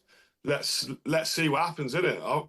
We'll see what Tuchel's got to give us, but I'm feeling positive. I always feel really positive. So toxic positivity. Oh, that's good. I mean, Tuchel said it. You're contenders to win this World Cup. You'd rather hear that than a manager sitting going, "We're going to win it. We're going to win it." He's trying to manage the expectation there slightly. You're a Manchester United fan, no Harry Maguire. Were you upset with that?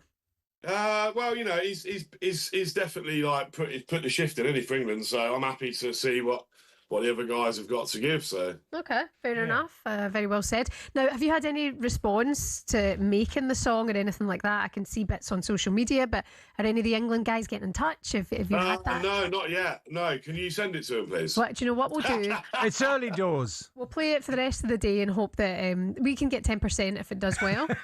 Yeah, exactly. Yeah, we'll do a deal. Are you going to the World Cup, Maddox? I'm not actually. I did have a look, but the prices are for the flights as well. No. I might have a look and see if I can fly into another and then drive across and just stand outside the stadium with my guitar. Do it. Well, Maddox, where did you? Because we saw the video just before you came on, and where was that filmed? What stadium? Oh yeah, so that was. I'm a Northampton lad, so I got in touch with the Cobblers. So that was filmed at Sixfields. Nice. All right. Nice. I recognise it, but I couldn't. I was thinking, which stadium was it? I've seen it. I've been in there, which I have. So yeah, I recognise it. I just couldn't. Get it. Which one it was? I was looking at Where are your glasses from, by the way, Tony? Where are your glasses from? I really like them, mate. They're from a guy called a shop in Bromley called Wilkinson's that does these sort of different range of glasses. Not Wilco's like. No, Wilkinson's it's called. Right. Wilco's.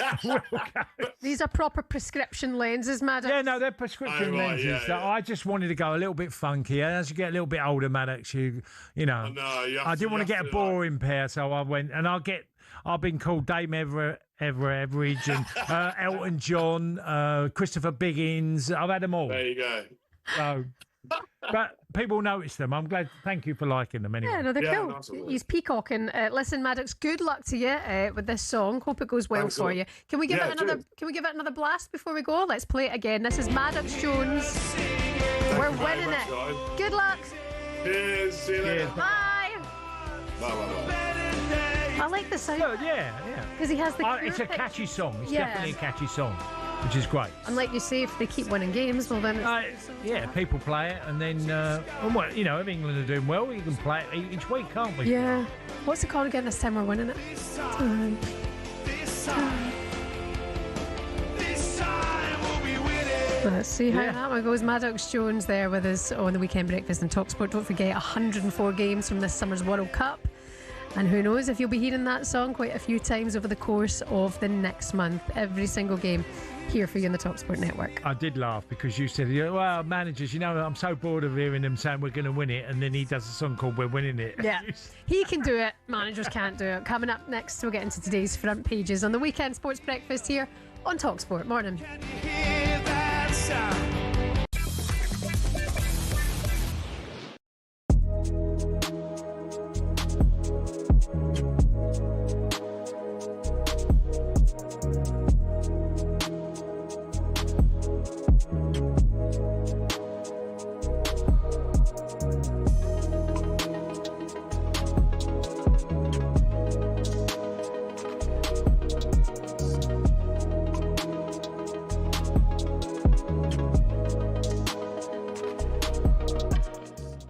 What was your overriding emotion last night, watching it all unfold and feeling as you do for this great club?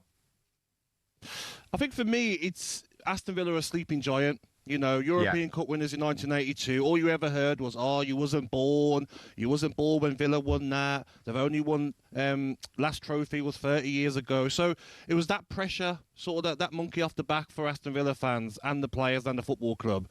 But emotion as well, Jim, because I spoke to so many Villa fans, parents that have passed away, family members that have passed away, and what this would have meant to those people that aren't here today. And people are going through a lot. Everyone's going through a lot, football fans. What last night can do to give people a boost, what they're going through in their life. It was amazing to see my people, my fellow Brummies, so happy. Brilliant. Your people. You're right, your people. In terms of legendary status, Gabby, where is this group now? Oh, they're legends. And I say this all the time, Jim, I don't like to be called a legend. I feel legends of a football club need to win something. I really do. The 1982 players, they're legends of the football club. Now, these group of players are, and the one player, I don't like to pick one, but the one player that stands out for me is our captain. Scotland are lucky to have him, John McGinn. Immense, and I was so happy for him, what he's been through for this football club. The small price that Aston Villa paid for him, was it 2.5 million? What a player, what a nice guy, and what a captain. Gabby, can I ask you personally, did you watch with regret last night that you never quite experienced a night like that?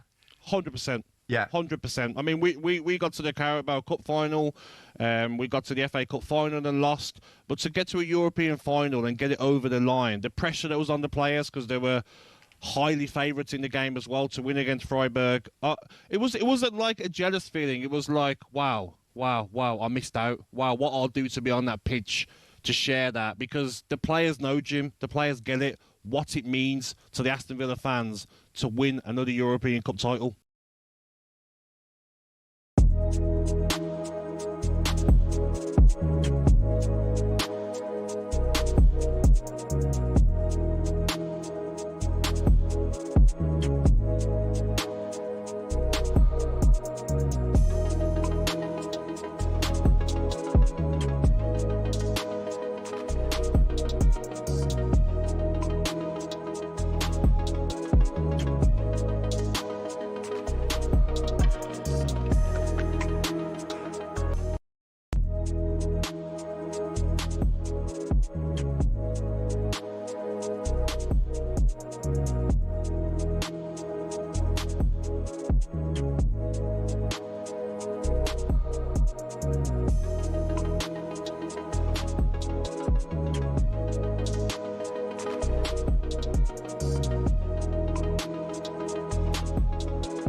Good morning to you. It's the weekend sports breakfast here on talkSPORT. Shebahn Aherne, and the man that scored Millwall's first ever goal on the top flight, Tony Cascarino, is here. Still going with the French music, apparently. Translate this. This is L'été indien, which is Indian summer. And Joe Dassin is the singer. What's he saying though? Well, he's talking about, in one bit, he's talking about walking on the sea, walking on the plage. Marché de la Plage. Yeah. It's a very classical French song, but I think this made the charts in the UK as well when it came out. It's probably Joe Dassin's biggest song. Oh, you are. Here we go. It's not my vibe. No, but it's a very 70s. Yeah. Sorry. Feed that back. You asked for French music. I don't know how many people know. Before I went to France, I was expecting a bit of Moulin Rouge or something. Got this guy going. Get rid of Joe Dassin. Right, Joe, you've had your fun. Cut. This was a big hit. I'm sure there's people who recognise that song. I'm sure. One person. Yeah. No. I still remember my speaking test from my French high school hire. Bonjour. Yeah. Je m'appelle Shebahn. J'habite à Glasgow en Écosse. Écosse, yes. Écosse, en Écosse. Anyway, the final day of the Premier League season is upon us. For an ultimate look ahead to the action, Angelina Kelly and Alex Crook have you covered, going through every single fixture to make their final predictions ahead of what's to come this afternoon. At 4 o'clock, you can hear all of it and more on the latest edition of the talkSPORT Daily Podcast. Warm up to the final day in the Premier League on the talkSPORT Daily Podcast. It's available now on the talkSPORT app. Sam is back. Let's do this. No, we need another for front. Oh, sorry, it can't be the same again, can it? Yeah. Bring back your other man. Bring back your French. Sorry, Georgie, I stitched you up there. I'm joking, George. Don't panic. Don't panic. He's waving his hand in apology as if he actually cares. Yeah.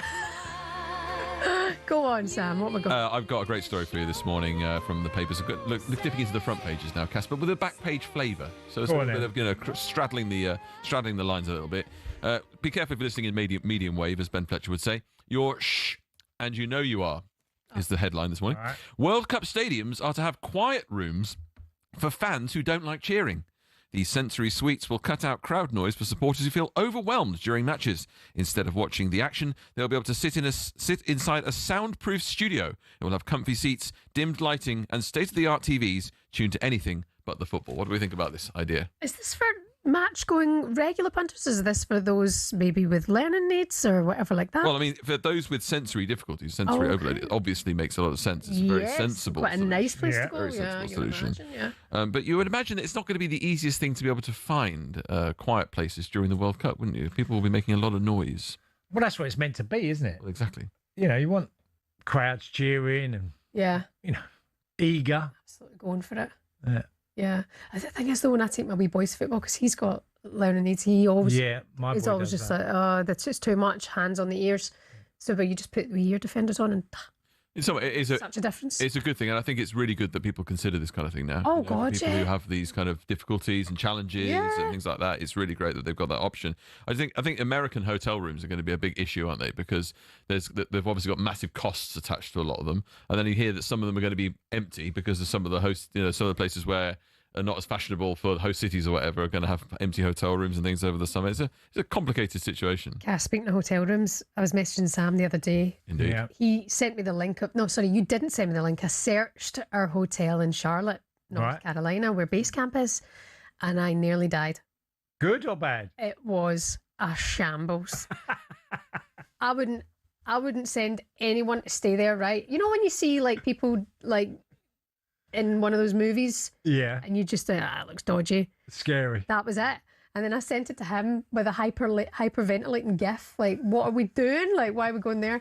He texts back saying that's not the hotel. Thank God for that. Mama was about to have a meltdown. Right, it's always at the pram. Oh, sorry, no. There's a limit. There's a limit, guys. I know I'm from Drumchapel, but geez Louise, like, no, we're not going there. It's better than what I thought. We stayed in Sicily with Republic of Ireland. We were in a hotel, and the shower water was like the rust, Oh, that's not good. We say Big Jack just was like, get on with it. Yeah. You know, like, and you wonder why Roy Keane was worried about the standards when he was out there. well, he wasn't there in Italy, but he obviously by '94. The '94 hotels were way nicer when we went to America. But some of the ones in, especially Sicily, Palermo, I can remember the shower water and looking at it. I'm rooming with Andy Townsend. We're like, I'm not sure about that one. What we're going to catch from do you know what? I would love to think nothing more than that footballers occasionally just get the odd dud. You know, they just get booked into some dodgy sort of hotel somewhere, and it's not like 5-star. You know, just to sort of mix things up a little bit. Just to, I can imagine all the complaints to their agent. What is going on here? I'm not staying here. Again, we were in a room, and it was boiling hot outside. Obviously, the summer in Italy, and the fan on the top it weren't working. Yeah, we had a fan above us that wasn't working. Right. So we had no cool air. Even opening the windows, it was. Where was that? That was in Italy. Oh, it's a bit warm for that. Isn't it? Big Jack didn't care about the quality of the hotels. He was like, just get on with it. One more quick one before we go. Another one World Cup related. I think you'll like this one, Cass. This is a bit of you. Thousands of football fans are planning on walking out of weddings to watch World Cup games. Research has shown that many England supporters will prioritise matches if they clash with the nuptials of a pal or family member. And 12.5% of people, it's a very specific number, said that they thought weddings should be cancelled and rearranged if they clash with a major World Cup fixture. Would you consider walking out of a mate's wedding to watch an important World Cup game? I suppose if Ireland. Well, certain games, they're obviously way more important. It's hard to, and the bride and groom are going to recognise that that's the same day as so and so. Oh, can you imagine if 20 people sort of sudden walked out at once? Wouldn't be ideal. Well, most people go, well, let's put a telly up. Yeah. You know, get a telly or something, a big screen in whatever room we're using. You know what I mean? Yeah, the just church. have it on. Yeah. Unfortunately, people then will gather around it. Yeah, I kind of think it's a good idea. But when we got married, Man United were playing at the afternoon, and Jamie got up to do his speech and announced the score. And I'm like, mate, you're in Glasgow, like nobody cares. Nobody. Everyone was just looking at him like, right, cool. What's the Celtic result? The Rangers result? Like, you just wrong crowd. But we had the screen on in the other room, and he went out and he watched it. I don't care. I would love to know if there are any Spurs or West Ham fans who are either getting married or going to a wedding today. Oh, call us. I would love to know. Yes. Are you going to a wedding today, or are you getting Sunday married today? weddings? Spurs. Yeah. I didn't know that. Oh God, it's unconventional, but I think it happens. But it's bank holiday, so yeah, a lot of people will be. Okay, I've never. I can't think of a Sunday wedding. I've had a few of my own. They were never Sunday. I don't like Mondays either. Maybe they just give you the same day each time, Cass, so you remember it. Spurs fans, West Ham fans, if you're going to a wedding today, let's hear from you. Will you be nipping out to watch the game? 03717 22 3344. Sam, thank you. Coming up next, let's do that. We'll talk about Spurs.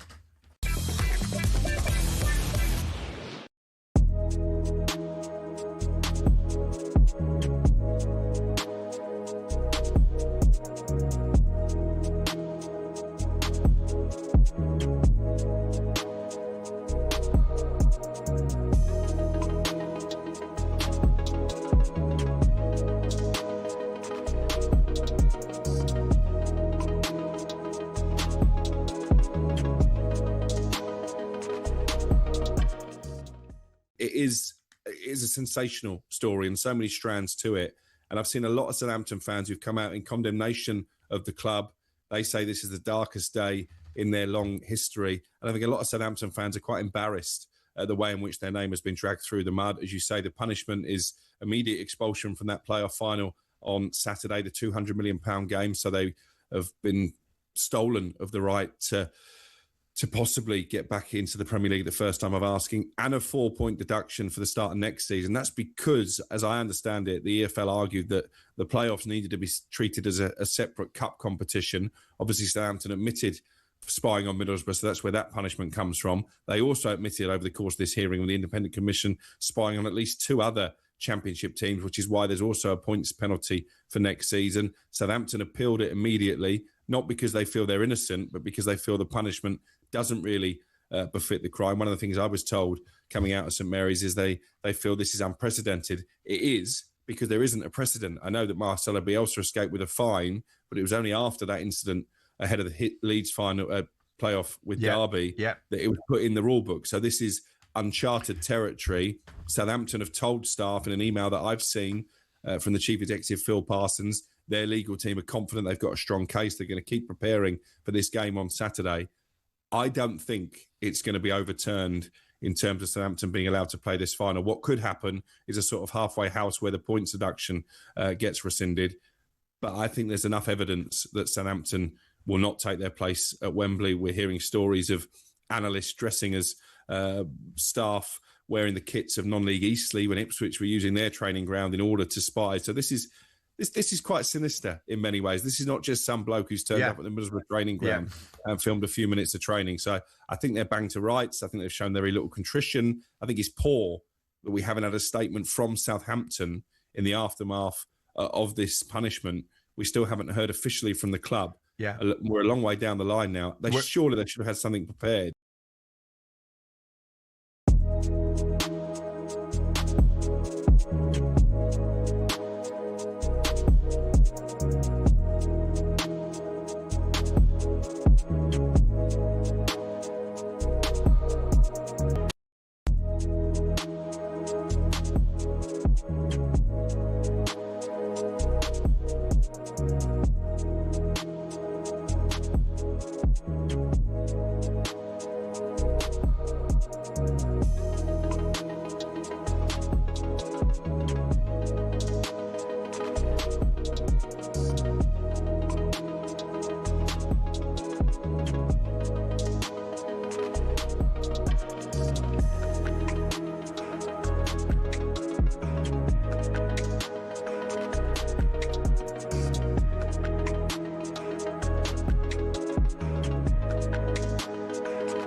What? Spilled my your hydration sachet. Not water management, don't worry, it's not water. I've got a sealed bottle. My sachet's gone absolutely everywhere though. Let's just wipe that out there. Not doing you any better. Can we get a hoover up in here? Good morning, it's the Weekend Sports Breakfast here on talkSPORT. Shebahn Aherne Tony Cascarino. Max Verstappen is threatened to quit Formula One at the end of the season if plan changes to the engine regulations for next year are blocked. PSG star Ousmane Dembele has provided assurances he will be fit to face Arsenal in the Champions League final. The French winger came off in PSG's final Ligue 1 fixture last weekend as they lost 2-1 to Paris FC with a calf injury. And a victory for Tottenham today versus Everton would ensure they will play Premier League football next season. Ahead of this one, manager Roberto De Zerbi says they must show their quality in order to avoid the drop. We can't change our style, our mentality. We have to play with order,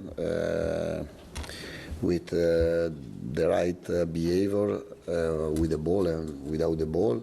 But we can't change ourselves, because if we change ourselves, or anyway ourselves, what we have done in my time, because I can't speak before I came here. Normally we have to be focused in the counter-attack, because we are very good in this part of football. We have to be focused on their qualities, because they have very good players, especially winger and striker. But I think also we have the qualities and the players good enough to play a good game and to stay up.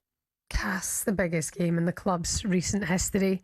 Do you think they're ready for it? Do you think they can survive today? I know you're more positive that you think Spurs will stay up over West Ham. Well, I obviously I do think they can stay up because I think, look, their home record has been dreadful. It's not because I think they'll win. I still think West Ham have got a job to do.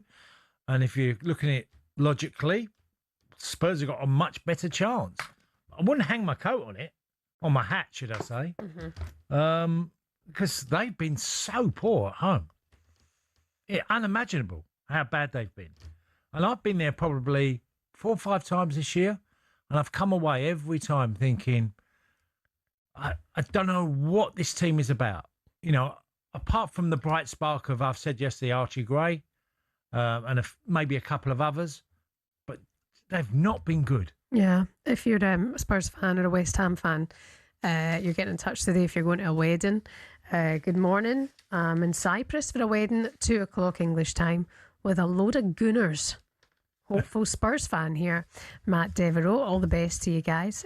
Good morning. To Lee, I'm missing my sister's wedding on Wednesday. To be in Leipzig for the Conference League final, up the Palace. You can't even miss your sister's wedding. He is. Oh, that's you. No Christmas card for you, Lee. Keep these coming in, 8, 10, 18, 9. Let's speak to a nervy Spurs fan now. Inside Spurs co-host Sonny Snelling is with us. Oh, Sonny, good morning. How are the old nerves doing? Oh, I mean, good morning, Cass. Good morning, Shebahn. I am not having a good morning already. I've got every sort of permutation going through my head. And, you know, Cass said there firmly, our home form is absolutely disastrous. We've only had 2 wins at home all season against Burnley and Brentford. Yeah. And although we don't need one today, I just don't see this vision of everyone goes, just play for a draw. I believe, I mean, Cass, you can answer me this as a former pro. You can't really play for a draw, can you? No. You've just got to go out there hoping for a win, and then maybe a draw comes from it. Well, look, if you go out there playing for a draw and you be conservative at times, you've got to have a go at Everton. You just have to. You've got to try and win the game. It's not about draws. If you end up getting there with a draw in the final minutes, yes, but the intention for me would always be to try and win it. And your message should be to the team, we're going after them today and we're going to try and, you know, get our noses in front, because you don't want that dreadful, you know, I've been in that situation myself where you think you've got enough at 90 or 85 minutes. You think you're in a position to stay up, and then something happens elsewhere. And then you're not safe, or you're not going to win a title, you know, and you're at that position today for me. You've got to go after Everton. Yeah, I mean, everyone's saying it's all in our favour, but everyone wants to see us go down. Everyone wants to see us get relegated. That's another Hold on, I'll get my violin, Sonny. It's true. Everyone just wants to see the pain of Tottenham Hotspur. Everyone's supporting West Ham today. So okay, Sonny. That's not true. Let me ask you the question. Why do you think all the other fans want you to go down? What's your reasoning? Funny. I think people just think it's going to be funny for a club the size of Tottenham to be in the Championship. That is literally all it is. Because, you know, I mean, West Ham, I mean, even like, it's a shock if either one of us get relegated, because I think we are both massive clubs in London. And, you know, if you'd said it had been in the season, Tottenham and West Ham would be fine out on the final day, I think lots of people would have found that quite funny. But it must be the whole fact that, you know, Arsenal winning the Premier League and Tottenham getting relegated in the same season is just, that's just like headline news. Yeah. But hopefully well, today Arsenal it is West Ham. fans should be thankful to you guys, because you've took 4 points off City. And then we give them 6 points every year. So, you know, they should want us to be in the Premier League. Same with Chelsea. Everyone wants us to stay because they get their points every year. See, it's funny because I spoke to a number of fans, Arsenal fans earlier on in the week, and they don't want Spurs to go down because they don't not want the North London derby, you know, next year. Like, that's a big part of it. They'll miss, and again, points that they'll probably take from you. Listen, Sonny, there's one job here, and that is win, and hope that then West Ham lose. You know what you have to do here. How confident are you in this team? Obviously, Christian Romero, the news that he's going to stay out in Argentina and support his boyhood club. He's out there for treatment as well. Do you think his attitude towards this game will affect the dressing room? I actually think the whole thing around Romero has been good for the club, because we've sort of distanced ourselves from him. We know he probably will be off in the summer, maybe to Atletico Madrid for pastures new. So maybe that's sort of taken the pressure off the other players. Like, they know the job that they have to do. De Zerbi is hoping that the fans bring the atmosphere again today, like we have in previous home games. I really can't think don't think you can fault the fans. We have really supported the club as much as we can, even though we've watched some utter dross this season under various different managers. De Zerbi's brought a bit of freshness to this squad, a bit more belief, even though we're down to bare bones with the injury crisis. So I think today they've just got to go out there, show a lot of fight, a lot of passion, and just, we've beaten this Everton side already this season away from home, and we've just got to go out there and just show why this side deserves to be, or thinks it deserves to be, in the Premier League. I mean, lots of people, I think one of the promising things I've seen is, we were talking about Romero, but Mickey van der Ven was in that same category of, like, some of the quotes he was coming out with a few months ago, like he was downhearted and all that. But now he's coming out with, like, all the positive sort of rhetoric. So hopefully they know the seismic, what could happen today to this football club if we do get relegated. It will be on them. I don't think De Zerbi takes any blame. He has performed a miracle just to get Spurs, a chance of staying up. At one stage, it just looked like we were proper down and out. But I don't know. I mean, I'm going to be there today as well. Last minute ticket. I am going to be, getting the radio out and seeing what's going on. What's the scores? I'm going to be absolutely a nervous wreck. It's a weird one to me because I look at Tottenham and think, what a fabulous club this is. Got an amazing stadium, a great fan base. You've had incredible players over the history of your time. People like Ardiles, the Hoddle, and then Jurgen Klinsmann, Sheringham, and many, many others. Loads and loads of great players. Gareth Bale. And this present crop feel like they're doing a favour to Tottenham by being there. And I don't get it. Stupid. I just think they should be all, and I watched them at Chelsea. I was at the Chelsea game midweek, and I said on air, if Tottenham play like they did against Chelsea, Everton will beat them Sunday. Yeah. Yeah, because I said it the other way around. If we played like we did against Villa a couple of weeks ago, we would have been all right against Leeds and all that sort of stuff.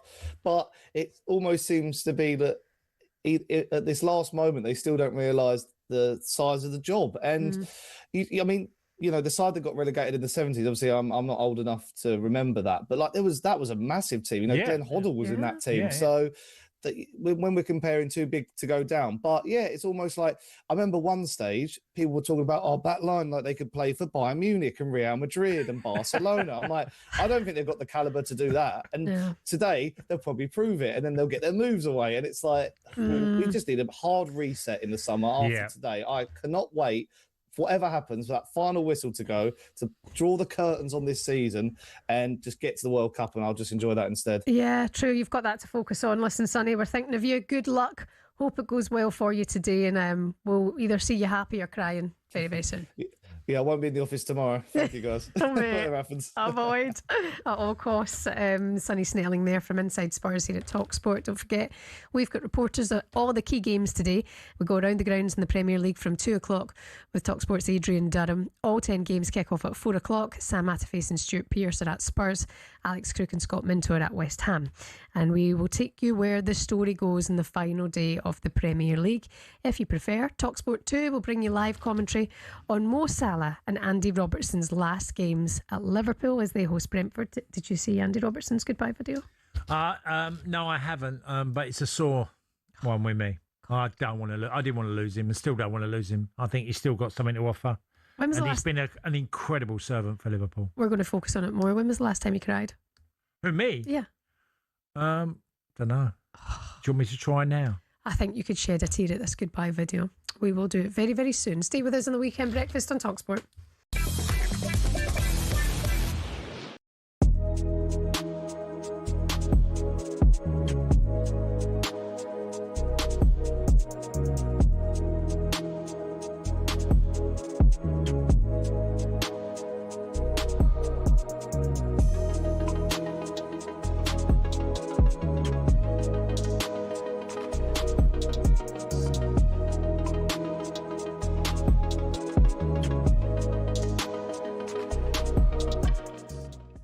Explain what the story Well, basically, Romero's injured. He can't play. Now, Spurs obviously played the biggest game of the season on Sunday. River Plate are playing against his former team on the last day of the season as well. Both teams can win the league, all right? His former club, that one that he grew up with. I don't know I can't remember the name. Anyway, they kick off at 7 on Sunday. He's gone to Argentina to watch the game instead of Spurs against Everton. Now that for me, that the club captain not there on the final day of the season. If that doesn't sum up Spurs right there, that is an absolute joke. Now there might be an argument to say he's injured, he's gone out to Argentina to get treatment because of the World Cup. I don't care. No, I'm the same. The club captain has to be at the final game of the season. Why is the club captain not at the final day of the season? He's going to watch River Plate. That is outrageous. Outrageous. Yeah. That is a sackable offence. Yeah, and whoever's allowed that to happen, whether it's come from the top or Roberto De Zerbi, they should be ashamed of themselves. It sums up Tottenham in every aspect. That is allowed to happen. Like, if he don't want to be there, fine. No, he won't want to be there. No, it's not fine. No, it's not fine. That's not fine. But no, I get that. But in terms of he don't want to be at the club, he wants out, right? Get that. But his teammates will want Romero around the dressing room. His teammates, the people that he's played around, the people that he's played alongside, he's been in the trenches with, and he's decided to go and watch River Plate on the last day of the season. It's disgusting. No, I am absolutely. When Ryan told me this, I looked at him and had to gaze in his eyes and say, "What are you talking about?" I'm thinking, what game is that day? Can he get back from Argentina? Why is he doing that anyway? No, he's going to miss one. Yeah, they kick off 7:30 on Sunday. That is... It's outrageous, mate. It's outrageous. Maybe he knows what's happening. Maybe he knows you're going to play in Championship football and he's thinking, do you know what, right? I know where we're going. I'd rather go and watch a decent... That's not the point. That's not the point. And Spurs. That's not the point. You can't get away with that. You're a club captain. Club captain is not there on the final day of the season. That is... It's disgusting. It is so bad. So bad.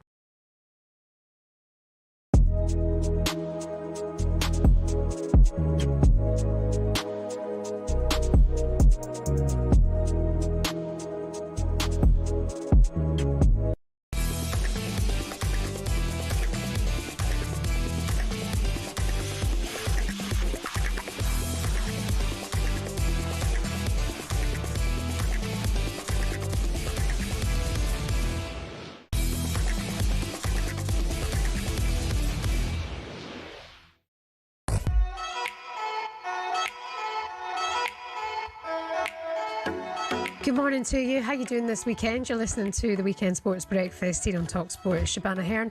Former Republic of Ireland striker Tony Cascarino is here. Some of your headlines, if you missed it: Hull City are back in the big time after a 9-year absence.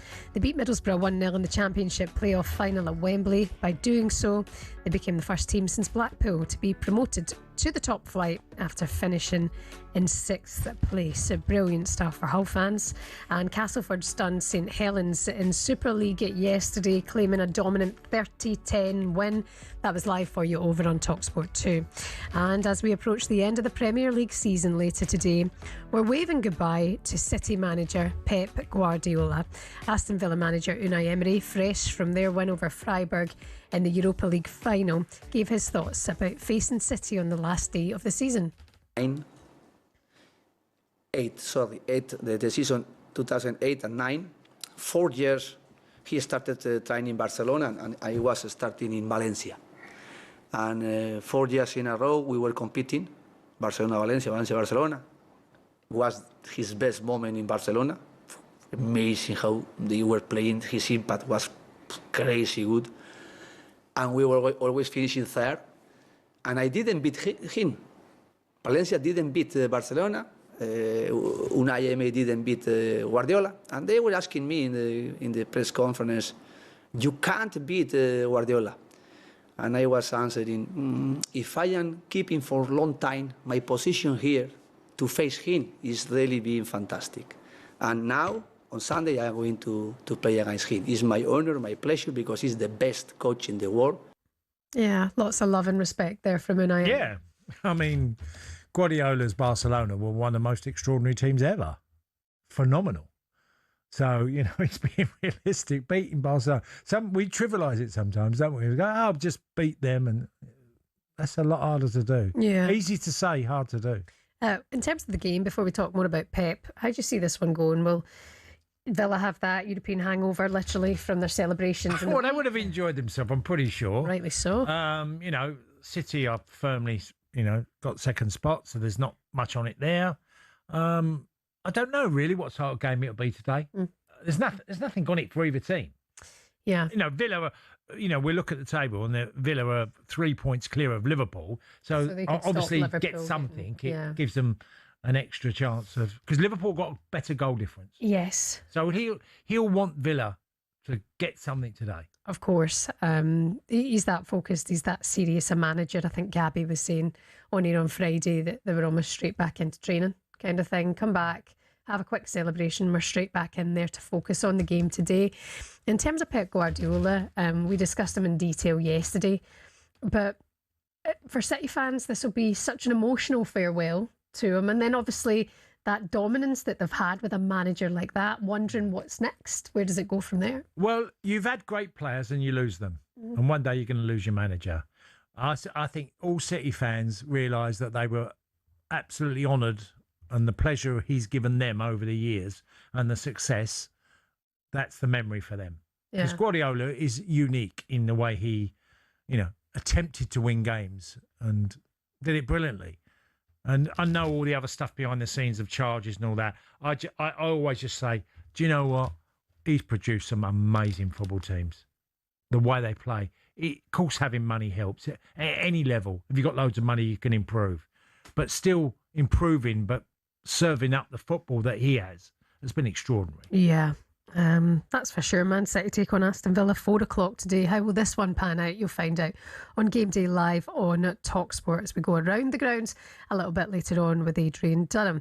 Let's focus now on the Formula One. It's back underway later today. This weekend it's in Montreal, Canada. However, it's not without controversy, as one of its top drivers has again threatened to quit. To talk more about it, here's talkSPORT's motorsport correspondent John Jackson. Hello, John. How are you? You all right? Hi, John. I played golf for the first time in 6 months yesterday, and I'm suffering today. Mate. But otherwise, I'm absolutely fantastic. You've got a wee pink nose as well. Yes. You do. Unfortunately, it was quite sunny, wasn't it? Yeah, John, tell us about the motor racing and Max Verstappen, because, making threats of... is he being hard done by, or is it just because he's become a bit of an also running and not being the winner last year? I think it's probably quite easy to suggest that just because Max Verstappen's not winning all of a sudden, he's throwing his toys out of the pram, which I guess is maybe a little bit of it, because obviously he's won 4 world titles. But this comes down to the new car regulations that they brought in this year, where 50% of the energy comes from a combustion engine and 50% of it roughly comes from a battery. And that means that the drivers basically just aren't able to drive these cars flat out at the highest speeds all the time. There's a lot of considerations of energy saving. It's what we've talked about before when we've covered Formula E, which is, all about saving energy, because they don't start the races with enough energy to finish the races. So it's a completely different skill. And Max has threatened to walk away because he just doesn't enjoy that kind of racing. It doesn't suit him. He is someone that wants to go there and race as hard as he possibly can. He doesn't want to be considering, maybe I need to lift off here so that I can save my energy so I can use it as a boost a bit later on. And they've already conceded that these regulations probably don't work. So next season, it's going to switch a little bit towards the combustion engine. But, obviously Max still struggling, qualifying 6th for the Grand Prix today. And he was on the radio very early in the weekend. You don't often hear Max Verstappen complaining on the radio during qualifying or during a practice session. And straight away this weekend, he's been basically saying how unhappy he is with things. He's been asking why they've got no pace. He's been asking why his front tyres can't get into the right window, so he's basically got no grip. And he just doesn't sound very happy. And overnight, obviously, he's suggested after that qualifying session that it's mentally not doable for him to stay with the conditions like this. So I think he's probably threatening to quit in some ways, but whether it's an empty quit to maybe get them to reconsider even more the regulations, I don't know, because obviously Max Verstappen holds quite a lot of power in that paddock.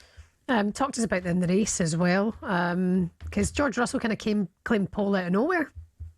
Yeah, so Kimi Antonelli, in the sprint race earlier on, we actually saw the Mercedes cars battling for the first time. And Kimi Antonelli, for a 19-year-old, was incredibly aggressive. And they actually made contact. And there was a bit of a talking to from Toto Wolff, I think. It was George Russell that ended up winning that sprint race. And then in qualifying, Kimi Antonelli was putting in some excellent laps. And it looked like George Russell had completely blown it. But he managed to get the tyres cooled down, because the thing is with these cars, you can't just do multiple laps on the limit. You have to cool things down and then go again. he managed to just get in another lap right at the end of qualifying and sneak pole position with an excellent lap. So yeah, he's got one over on his teammate again. And the interesting thing about this is that everyone's been saying this is George Russell's year. 2026, oh look, the Mercedes is strongest, it will be George Russell. His 19-year-old teammate won't challenge him.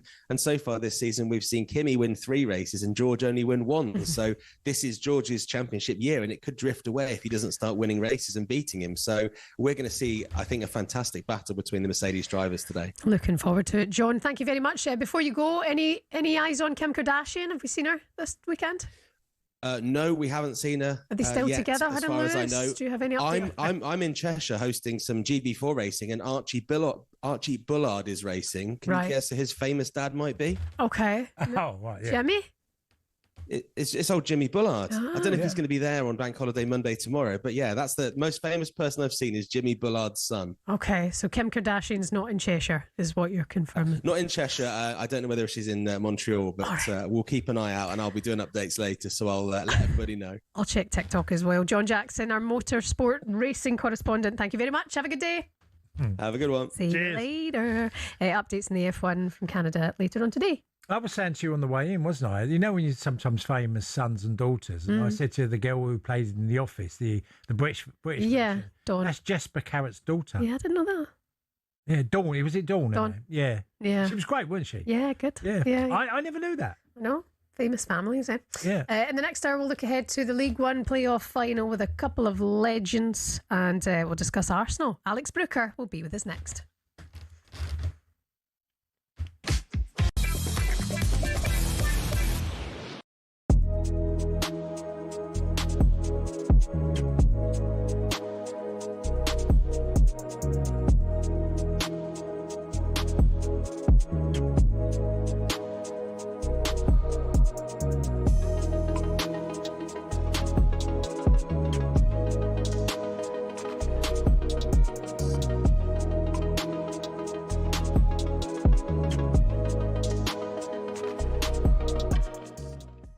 When you sitting with your squad and you're looking to pick a squad of 26, you say, how many defenders do we need? I would normally go with 8. There's 9, isn't there, in this There's 9. And I wonder whether, mentioned earlier, question marks on Stone's fitness, James's fitness, and maybe Livramento's. Yep. 3 players has put an extra defender in his mind to cover that, which I think has been at the cost of Cole Palmer at the front end of the team looking at this. Well, let's be ultimately clear. When you go through the squad, Livramento's played 164 minutes in the Premier League since the last international break. James has played 83 minutes of the cup final, but not played against Spurs. He played 27 minutes off the bench against Liverpool at Anfield the week before. Stones, since the 2nd of December, has featured 4 times for Manchester City, totalling just 253 minutes of action.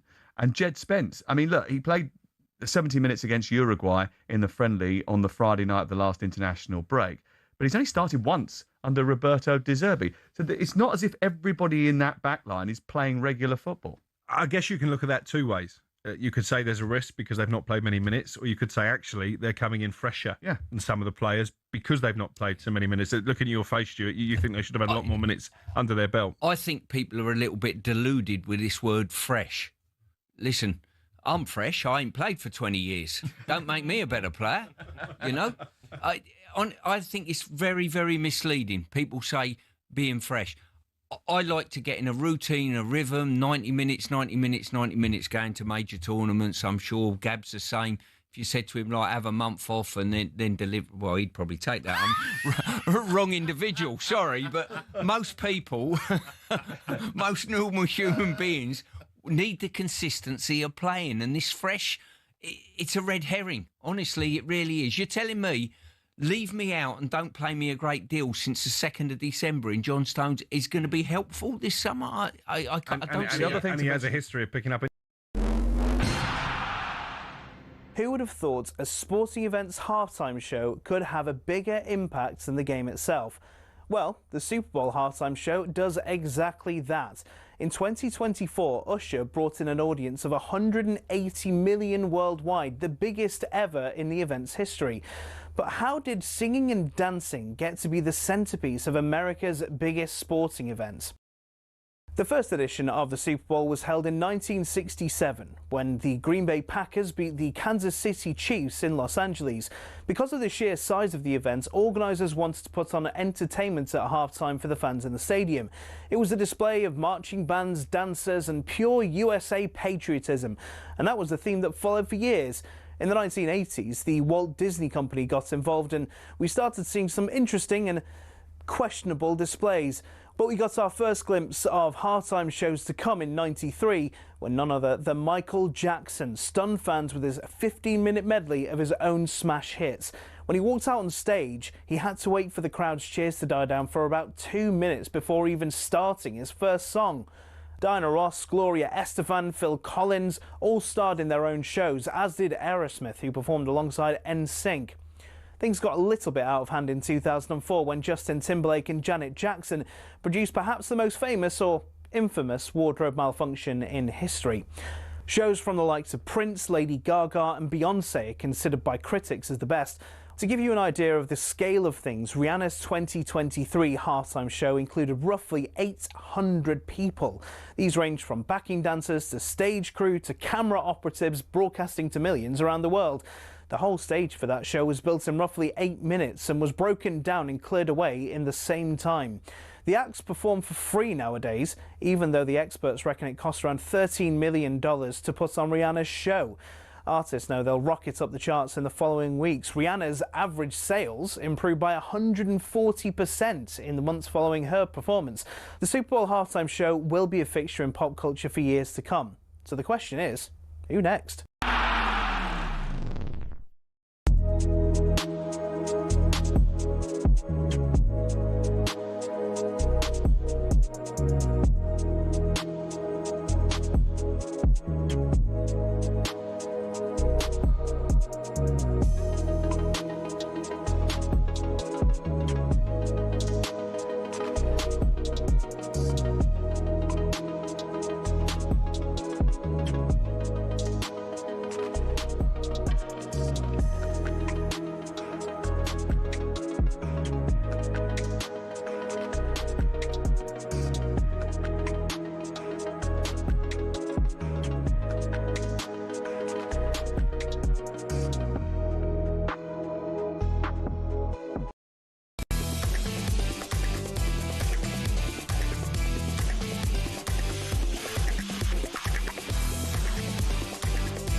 Good morning to you. It's the weekend sports breakfast here on talkSPORT. My name's Shebahn Aherne, alongside former Millwall and Chelsea striker Tony Cascarino. Good morning. Hull City are back in the Premier League.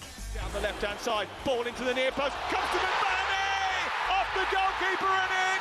He rips his shirt off and runs away in celebration! We'll have all of the reaction to that dramatic playoff final as the Tigers return to the Prem. It's the last day of the Premier League. Will Mo Salah and Andy Robertson play any part in Liverpool's final home game against Brentford? I don't think it's that important what I feel about it. What is important is that we qualify for Champions League Sunday, and I prepare Mo and all of the rest in the best possible way in the whole team to be ready for the game on Sunday, and that is what matters. And it's a massive day for both West Ham and Tottenham Hotspur. Who will survive? Who will be relegated? West Ham, they think, yeah, we get results, Spurs will crumble, and then we go and batter Everton. There is no way on this planet Spurs go down. Ain't happening. No. Wow. Ain't happening. Well, it's actually very, very possible, Jamie, that could happen. Can't wait for the game day phone in this afternoon. Bank holiday Sunday in the sunshine with a Jamie O'Hara meltdown probably pending with Jason Cundy. We want to hear from you this morning. 03717 223344. Spurs fans, West Ham fans, how are you feeling? 81089. If you want to send a text, it's the Weekend Sports Breakfast on talkSPORT. Good morning. Tummy fill up now. Yeah, good. I have to go. So much better than the one you had yesterday. Yeah, so much better. Filling. Talking about our baps, our McMuffins. Saying without context sounds bad. Yeah. Rude. Isn't it? Yeah.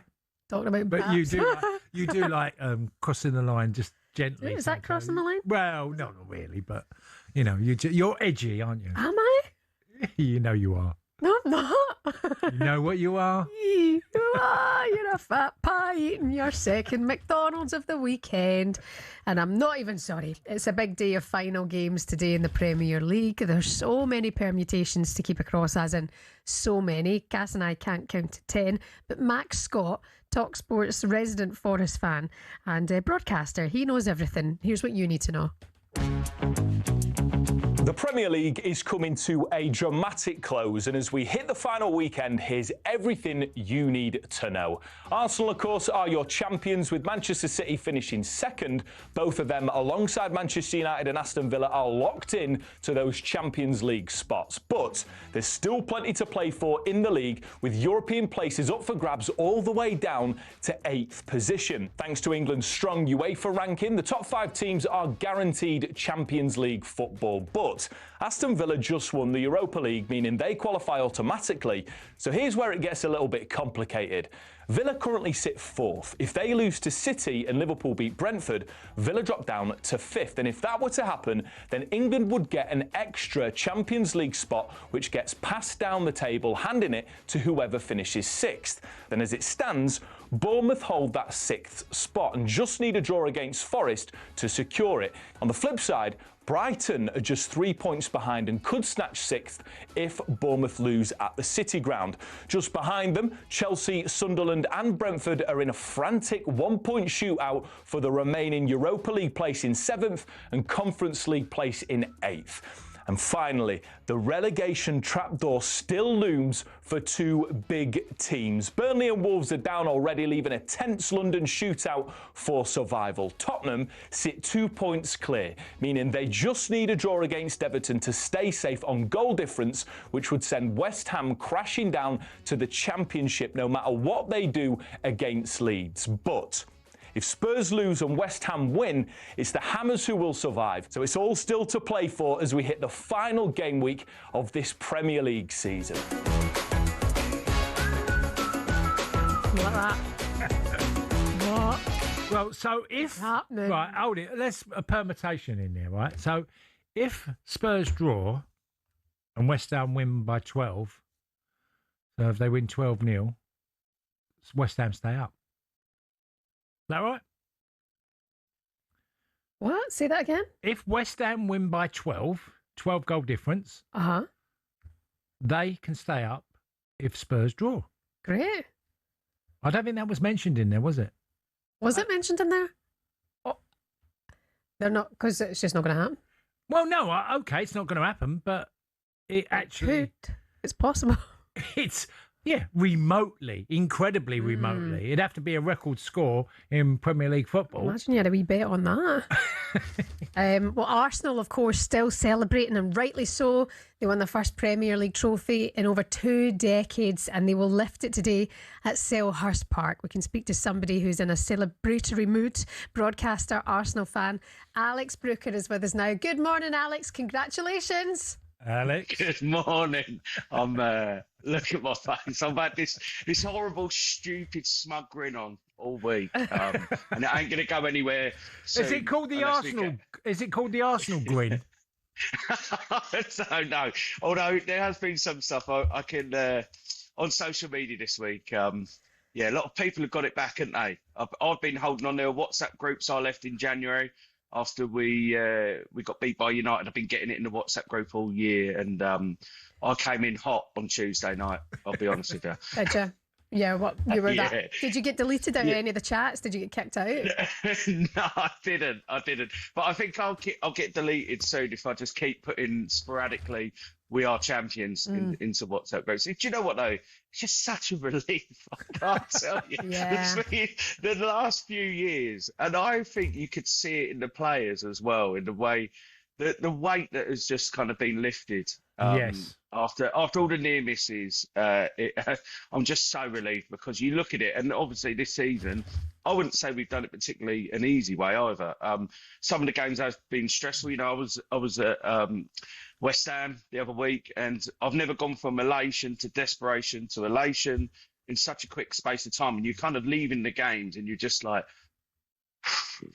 it's felt like that. But we've got over the line, and Tuesday night in North London was one of the great nights I've ever had. It was amazing. I'm still recovering now. I've got soccer A training next week. I've actually been in training. I managed to completely undo it in the space of about 4 days.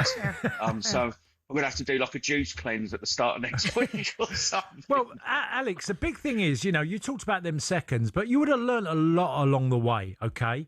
And then, it got to the close to this season. Could Arsenal be caught? And then you've won your last 4 Premier League games. So this idea of Arsenal will bottle it, or, they just won't have enough, or the nearly team, I'm just happy that they've proved everybody wrong, because there are teams, and other teams have done this in different sports, where you have been losers, but you've eventually got there. Yeah, and I don't think we can underestimate the pressure those players will have been feeling. It's quite interesting, isn't it? They come out publicly and they say they don't pay attention to social media and all the other talk. And then you kind of see in some of the posts and things like that with the bottles and things like that. Then obviously they have. Yeah. They haven't been. Because naturally they haven't been able to. And so I think that the pressure that they'd have been feeling, and I don't think we appreciated it. Burnley on Monday, we were sat there, we're like, well, this would be a good chance. And obviously they're down. They've got nothing to play for. We'll kick on here. We didn't know City would drop points, and then you get in half time 1-0. And all of a sudden, for the players, it became a little bit more like, actually, let's not concede another one. And I think they've been like that a lot this season, and it's seen them over the line. And people have criticised the style of football, but I remember watching Arsenal play unbelievable football. I remember scoring one of the best goals I've ever seen, Jack Wilshere against Norwich, and we did about 40 passes, one-touch football. And those teams, we won a couple of FA Cups. They got nowhere near in the league. So I'm happy. I'm just happy. And you're happy about the way that they've been playing football, the way they've gone about winning it. And would you accept that kind of style for the next 3 years if you're to win it?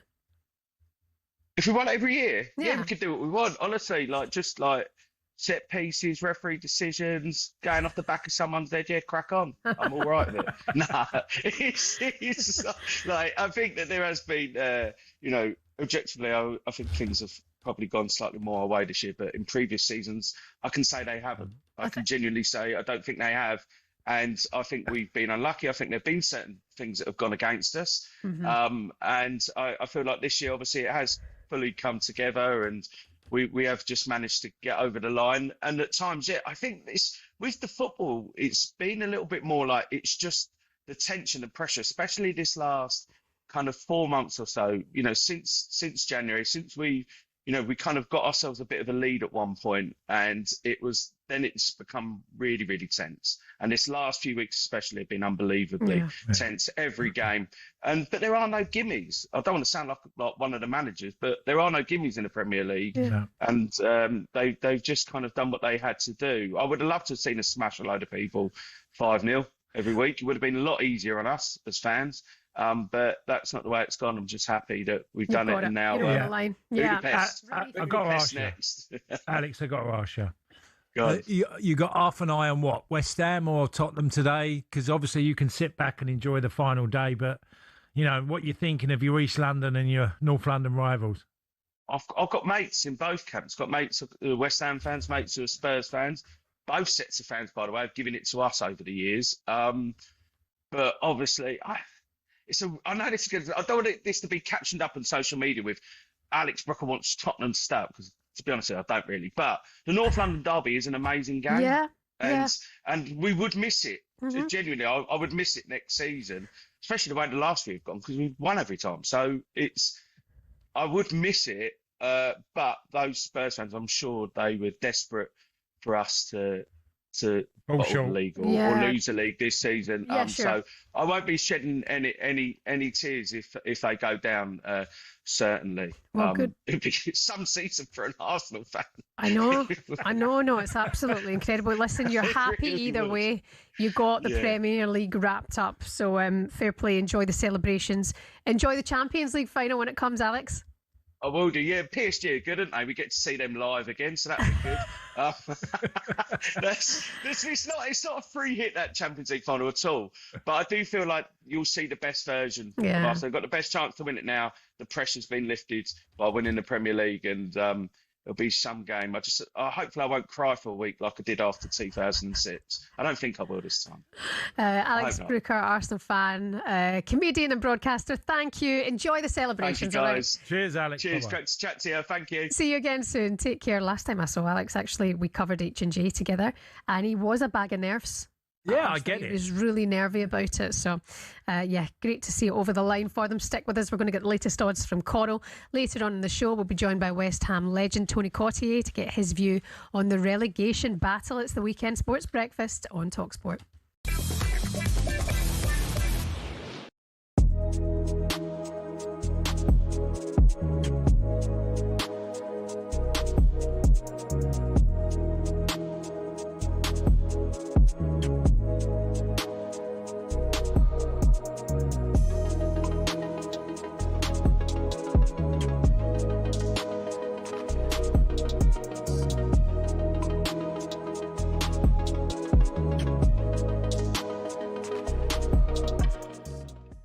Thomas Tuchel, when it comes to naming these squads, he always gives us a headline, doesn't he? Do you remember when we were broadcasting from Ascot and he left out Jude Bellingham? Obviously, Trent Alexander-Arnold has been omitted, so there is always a talking point.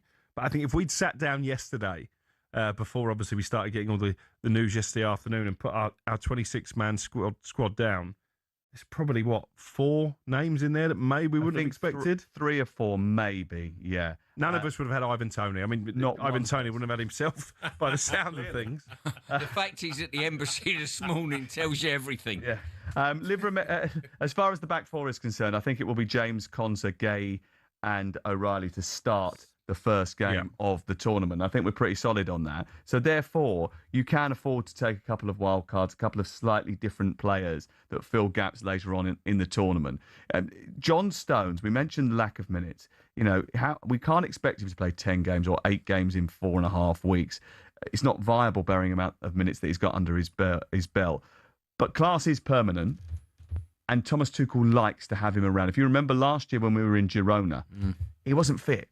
But he brought him into the camp even though he wasn't part of the squad because he wants him around. Why is that? Just explain to us what it is about him that he really likes.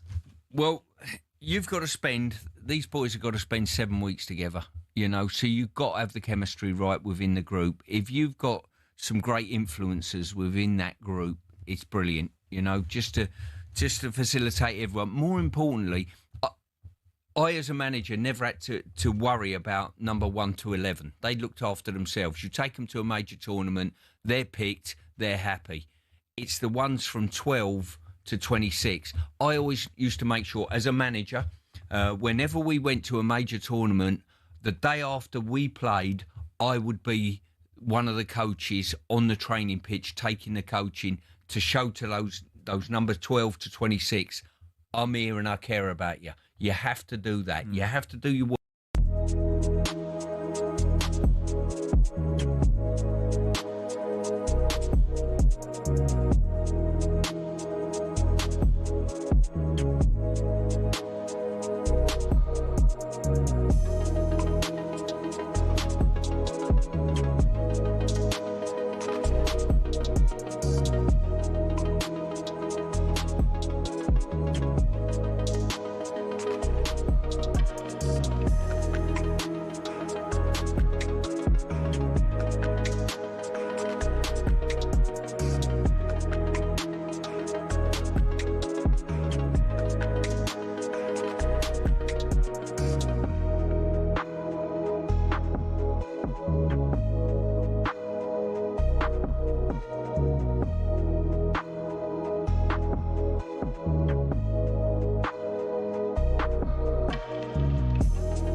answer, my friend, is blowing in the wind. The answer is blowing in the wind. Good morning. Weekend Sports Breakfast here on talkSPORT. Shebahn Aherne and Tony Cascarino. That's a great song. Bob, isn't it? It's Bob. Bobby Dylan. I only watched that movie recently. Ah, no, you said it was great, didn't you? It's brilliant. Yeah. So nice. Very good. It's his birthday. No, it's not. Yes. Is it really? Yeah, he's 85. Wow. Yeah. Cool. Takes you back. Have you ever bought a Bob Dylan record? No, have I? No, I don't. Obviously, it's a certain time, so it's, you know, Yeah. it's long before we were, you know, I'm older than you by quite a long way, and yet Bob's way older than me. Yeah. Amazing. Say Bob as if I knew him. Bob. Oh, Bob over there. When they play the... Oh, dear. What's that called? A saxophone. That's not saxophone. Oh, no, I was going to say microphone. Oh, Harmonica, God. that's Harmonica, yeah. Saxophone. I nearly said the trombone. Saxophone. Oh. I tell you what, this is something that happens so often. You know, when you do breakfast shows and you're up silly o'clock and you come in, sometimes your mind's all over the place, isn't it? Yeah. You're just like, you say things, you think later, Probably shouldn't. what was I thinking there? Yeah. Oh, it's a story of my life. It is. Robin I mean, you do. How many hours do you do in a week? Are you up early? I mean, this week I did nothing. Oh, so you very a late. normal week. Uh-huh. You're up at least what, 4 o'clock or Yeah. before? How Mhm. many times? Oh, it varies. And you've got 2 kids, It varies. twins. You remembered. Earlier on. No, but how many times you do it a week? It depends. No, I'm talking generally, not last week. 3 times a week? 3 times a week. Yeah. And then last You year. should be a butcher. You should have been an old butcher. They used to be up at I know. the meat markets. Yeah. Do you know, I love being up early. Fish markets Being like as well. ahead of when you're like, driving into London today. It was nice. Yeah, no, look, driving in London on a Sunday morning in the early hours and you're just getting the light and the sun is lovely. And then you just You glance wait over till the your- winter. You come into London, it's blowing a gale, raining hard, and you've got to walk from your car because you can park Sundays around London Bridge. You can park on a Sunday. Yeah. And then you walk in and the And walk peeing in, rain. it's a gal. Not worried about that today. It's gorgeous outside and it was hot this morning and there was a couple of students lying on the ground, half asleep. I was like, right, you lot, come on, up you go. Head home, it's 5 in the morning. Time now to get the latest odds with Coral. The Coral Daily Download on talkSPORT with Coral. We're here for the fans this season. 18 plus, gambleaware.org. And good morning to Dave Stevens. How are you, sir? When was the last time you were going home at 5 in the morning, Dave? Oh dear. Oh, we can go back many years but when that happened. I wonder, how did you know they were students, Shebahn? I mean, were they there with their books studying? Oh, pure student vibes. You just know. You can spot them a mile off, Dave. I think they're just called young people, Shebahn. We're just... Fair enough then, yes. This is so, true. I mean, so yesterday it was Cher. Cher was 80 yesterday. Did you say Bob Dylan was 85? 85, yeah. He doesn't. I mean, Bob Dylan appears to have been around forever. Yeah. And yet, I'm like you. I've never bought one of his records. You should watch the movie with Mrs. Is it good? Stevens. Yeah, it's really good. Yeah, I really love the movie. I'll tell you what I did. I'm going to sound really old now. I did record on my smart TV last night. It was Rocket Man, the Elton John film. Yes, Is that yeah, good? I've seen it. Yeah, very great. good. Very, Because very I do good. love Elton John's music. Yeah. And just one final plug before we actually talk some odds. Alex Brooker, you've just had on. Yep. He hosts a brilliant, and I use that word with all its meaning, a brilliant football quiz show that we sponsor called Call Yourself a Fan. All episodes are on the Call Yourself a Fan YouTube page. Check it out. Alex is brilliant. And luckily, most of the season obviously was filmed before Arsenal won the league. And they're just unbearable Arsenal fans, aren't they? Yeah. I mean, I work with one and they're just... David, I want to get to you on this one, right? Yes. So what price took West Ham to win by 12? Well, I was listening and I've gone on to our brilliant website and I've tried to get the correct score. We only go up to 8-0. The system doesn't go any... Now, 8-0 explodes, does it? Exactly. I think it's responsible gambling. You can't be backing 12. Look, I don't know. If you request it, which you can do, I'm guessing it would be around 250 to 1. And the rest. It should be any price you like, Cass. Of course it should, because it isn't going to happen, is it? No. I know you're right. Mathematically, it can. But look, first and foremost, West Ham have got to get 3 points, which they are odds on to do. Leeds are 130. The draw is 3-1. Then, of course, the other big part of the equation is they need Everton to win, obviously, at Tottenham. Everton are 3-1 shots. Tottenham are 8-11 to win at home. In terms of who will go down, of course, West Ham are odds on 1-8. But if you do think Tottenham will go down, don't back Tottenham to be relegated. Back the double, because at the current prices, Everton and West Ham pay 6-1. So, I don't know, Cass, is there any hope for West Ham fans? Everton? Well, David Moyes has said he will send his team out there to do a job. Yeah, well, the only hope really is that Tottenham have been so dreadful at the Tottenham Stadium this year that only 2 home wins in the whole season so far is that, I mean, I saw them Tuesday, David, at Chelsea, and they didn't play well. And they lost 2-1, and Chelsea didn't need a lot to beat them. And I did say on air that they have to play way better than they are tonight, because Everton will beat them if they play like this. So that's the hope. But, I just don't know where the Villa performance come from when Spurs went to Villa Park and won 2-0 and were superb. Yeah, and that's the one that did change the momentum. Yeah. Of, at that point, Tottenham were odds on to go down. Look, a couple of other games, I suppose, of interest. Brentford going to Liverpool. Liverpool could still finish 4th. They're odds on. Bournemouth in the hunt, obviously, could potentially finish Champions League if Aston Villa finished 5th. Is that right? There's all sorts of conundrums about, because Aston Villa won the Europa League. Bournemouth are even money to win at Nottingham Forest. And if there's ever surely a team who are going to go out and give everything, it's Manchester City at home to Aston Villa. Look, we're not going to get rich. They're 3-1 on, but Pep's reign, sum Pep up in a sentence, Cass? Magnificent. Yeah. Go. Don't need many words. I mean, it's the end of a huge era, isn't it? I think all football fans will acknowledge that, particularly in a season when Arsenal have gone back to the old 1-0 to the Arsenal ways to win a title. We're going to miss Pep's football. Oh, God, yeah. It's not like it is. It's an absolute legend, waving goodbye today at the Etihad. Everything he's done, not just for, obviously, Man City, but for football here. It's such an amazing moment, I suppose. Well, he changed coaching, didn't he? At all different levels. It's not just top flight football in the Premier League. It's going down the leagues and into Conference League, and he's changed the face of football. Look, there's many ways to skin a cat and play the way you want to play, but Pep's way is a really difficult one because it relies so much on technique. Technical players. Sorry, a couple of other big events today, obviously. Yep. For those that love their F1, I love it when teammates start getting a bit niggly with each other. It doesn't happen very often, but Toto Wolff, the Mercedes boss, has got a job on his hands here because they've clearly got the best car at the moment. George Russell won the sprint. They had a bit of a coming together, him and Antonelli, his teammate. Then George Russell snatched pole for the Canadian Grand Prix right at the death. Even money, George Russell, 2-1 Antonelli. That could be exciting later on today. And another big day of racing over in Ireland. We saw Aidan O'Brien win the 2,000 guineas with Gestard yesterday. He'll head now to the St James's Palace Stakes in a rematch with his 2,000 guineas conqueror, Bo Echo. And it's the turn of the fillies today. True Love, who won the 1,000 guineas at Newmarket for Aidan. She's odds on for the Irish version. And talking of brilliant fillies, Minnie Hawk, also trained by Aidan O'Brien.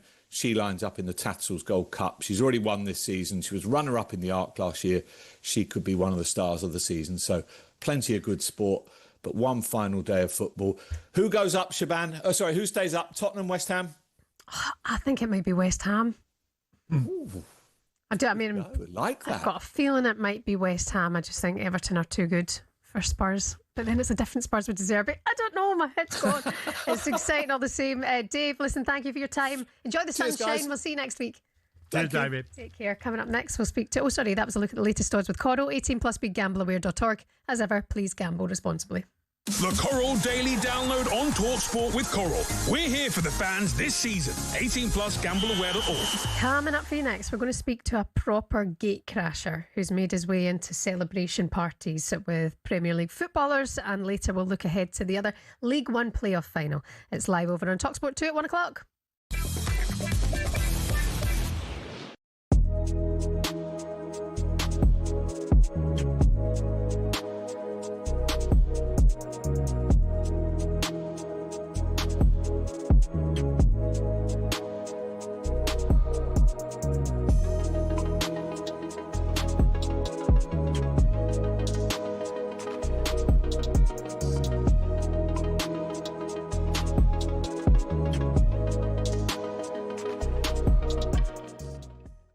some of the attackers, Palmer and Foden, left at home. The two omissions probably that define the talking points of the squad. But we all expected it. I've been saying it for the last 2 months, and Manchester City fans and Chelsea fans are like, no, you can't leave them out. It's Cole Palmer, it's Foden. We know what Palmer can do in big games, but when you're not performing in that position where we got so much talent, like Rodgers, Eze, look at Bowen, unfortunate not to be in the squad. Gibbs White can't get in the squad, so I don't think it's a shock that Foden and Palmer don't make it. One of the things that he has said, Thomas Tuchel, is that he wasn't going to take a batch of number 10s. He was going to take players that played in specific positions in that front line. He has only taken 3 of them. He couldn't take 5. He didn't want to take Foden and Palmer and then crowbar them into the team out of position. Is that the right call? I think so, because we saw, going back to the last European Championships, Gareth Southgate tried to do that with Foden in particular, and he ended up having a nightmare of a tournament. Palmer was used only sparingly. So, yeah, I understand the argument. I would have taken one more in that number 10 position, because obviously you can play Bellingham deeper if needed as well. And I think if you're talking about taking one more, Gabby's dead right on form. Foden has been off it for a long time. Palmer has had an injury-afflicted season and hasn't really been the Cole Palmer of old. Morgan Gibbs-White would have been the one for me. You look at his numbers, his best ever goal-scoring season. He's carried Forest away from relegation danger into a major European semi-final. So I think of all the players that have been left out, he'll be concerned this morning. I was just thinking there, actually, can we lend a few of these to Scotland? They'd appreciate it. Unnecessary? Would you say unnecessary stoking the fires with? He is. I don't know whether that's an insult to England or Scotland at this moment in time. We'll dig deeper later. Morgan Gibbs-White, the joint most goal contributions of any English player in the Premier League this season, didn't make the squad. 17 goals, Europa League semi-finalists. Come up with some big moments as well when Forest have needed it most. As a Forest man yourself, does that irk you a little bit? I've looked at Gibbs-White's performances over the last 2 or 3 years. When he plays well, Forest play well. He does have dips in form, to be fair, and it's probably cost managers their job on occasion, to be quite honest with you. But the bottom line is, at this moment in time, if you turn around and said who is really bang on form, Gibbs-White is one of those people.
Good morning to you. Hope you're having a good weekend. It's the Weekend Sports Breakfast here on talkSPORT. Shebahn Aherne Tony Cascarino. Are you the kind of guy who, like, sun's out, taps off kind of guy? Not really. There was a guy the other day who had his top off at like 10 in the morning. I was like, that's too much. You know, in France, we're talking about France and with Eric Cantona's birthday earlier. Yeah. You can't walk around with your top off. Oh, really? No. I better stop doing that then. It's an offence. Honestly. In France, you can't walk around with your top off. They're not like a real kind of nudist.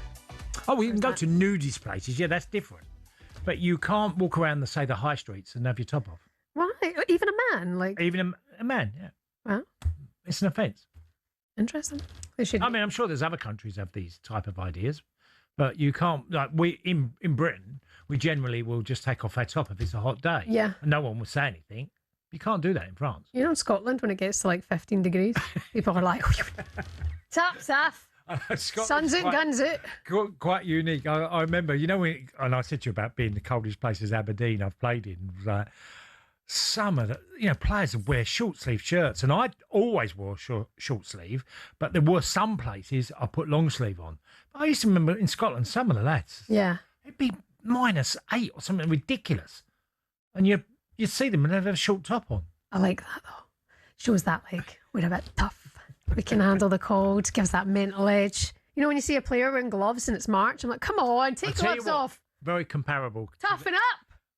The Alsace part of France, where Wenger's from and all that, them sort of areas, Sochaux, Auxerre, they can be, well, they're not, Auxerre's not in the Alsace, but Strasbourg, they're freezing cold. Yeah. Honestly, Shebahn, unreal cold. I'll stick to the 30-degree sunshine today, please. More of that. Some of your headlines, by the way. Barcelona secured their 4th Women's Champions League title in 6 seasons, thrashing Lyon 4-0 in the final out in Oslo yesterday. Also, Bournemouth could secure Champions League football next season, with their other games going their way today in the Premier League ahead of his last match. As manager, Cherry's boss, Andoni Iraola, is positive that his side can get a result today against Forest. We have to do is control what we can control. That is our result against Forest, and get the result that we need so we can finish 6th, and then wait and see if there is an extra reward. No, there is another challenge that I like to fulfill. Let's say that is not to lose against any opposition in the second half of the season. We are so close, one more game, that for me is something that is it will not appear anywhere and doesn't give you any reward. But we've been kind of last weeks talking about this, and now we are so close. Oh, he's done some job, hasn't he? Can you remember the last team that beat them in the Premier League? No. First week of Jan? No. At home to Arsenal. What was it really? Yeah, last time they lost the Premier League game. Brilliant. For Bournemouth, I'm sorry. Whatever superlatives we say about Bournemouth and what he's done at that job, he has been extraordinary. Where do you think he's going to go? A big club. A very big club. Man City? Well, there's only 2 jobs that could be up. Look, no one knows what's going to happen with Slot yet. We're not sure. And I've always said that I think there's an opportunity there for Liverpool. But, Maresca, everyone's nailed on. How many times we heard nailed on managers going to get he's going to get the City job? Maybe the case. But he's going to get a very big job now. All these jobs that he was supposedly going to go back to Atletico Bilbao. They've got a new manager now. Yeah. So he ain't going there. I mean, Bournemouth and Brighton, congratulations to them, likely will secure European football. Today, all the games kick off at 4 o'clock. Adrian Durham is here going around the grounds with all the final games from the Premier League. And of course, keeping you posted on all of these matches with lots going on today for the final day as well. Right, yesterday's show, Cash, remember we were talking about superpowers and thinking people, thinking about people and then seeing them not long afterwards and weird kind of coincidences like that. Well, we found someone else who has a superpower. He was in the papers yesterday. He's a Grimsby fan who's been spotted at the celebrations in there with the managers, Unai Emery, holding the European trophy. I hope none of this is AI and I've done myself a winner. But he also managed to get into the playoff final yesterday with Hull beating Borough and going and party with them as well. The ultimate gatecrasher, good morning to Rob Dolly. Hi, Rob, how are you? Hi, Rob. Yeah, good morning, guys. How are you? Yeah, we're good. Rob, so tell us, how did you do it? Or is it what Shebahn suggested? Is it AI related? How do you know what you know? How are you disconnected? I was going to say, listen, let's not insult my blagging ability. It was absolutely not AI. Just want to, drop that in early doors. I know we haven't got long, so obviously I've got to shorten it down. But it was just a case of being in the right place at the right time, and just sort of mingling with players' family, having a bit of a chat, little bit of gob open, bit of charm. Gift of the gab, I like it. Yeah, little bit of charm, little bit of chat, and then just ended up sort of bowling into this after party. 3 glass of white wine on the way in, and next minute, I swear to God this is true, right? Next minute, I'm shuffling through the dance floor. What party is this at first, Rob? So this was the Aston Villa one on Wednesday night. Okay. Yeah, sorry, by the way, obviously I'm not fully alert as I usually am. I'm not on top form. I've only just rolled out of bed. Bit dusty. But thirsty. I've got this. Got some Radisson Blue tap water to keep me going, and that's about it. But yeah, no, like I say, it was amazing, and I think the pinch me moment for me was shuffling through the dance floor, and I had Yuri Tielemans to me right, Prince William to me left, and Mingsy to me sort of middle centre. I'd say, excuse me, lads, I couldn't squeeze through, could I? Yeah, it was absolutely crazy. Yeah, brilliant. Were they dancing? Yeah. Listen, there's a bit of boogie going on. Prince Will's got a little bit in the locker. Do you know what I mean? He's not stiff. I'll give him that. He's got a bit of a boogie in him. No, so where's the security here? Yeah, how are you getting in, Rob? Listen, I reckon there was a couple of James Bonds. You just don't see them though, do you? Do you know what I mean? You just don't see them. They didn't see me, but do you know what I mean? You don't see them. I reckon there must have been a few undercover lads kicking about, surely. I mean, yeah. I mean, I always like to think I can blag. But your pictures that you've got to represent the time that you had with these guys, you're holding the trophy. There's nobody that you know who plays for Villa, right? You're not friends with anyone, you're not friends with any of the staff. You've just managed to blag your way into the party. Oh, yeah, listen.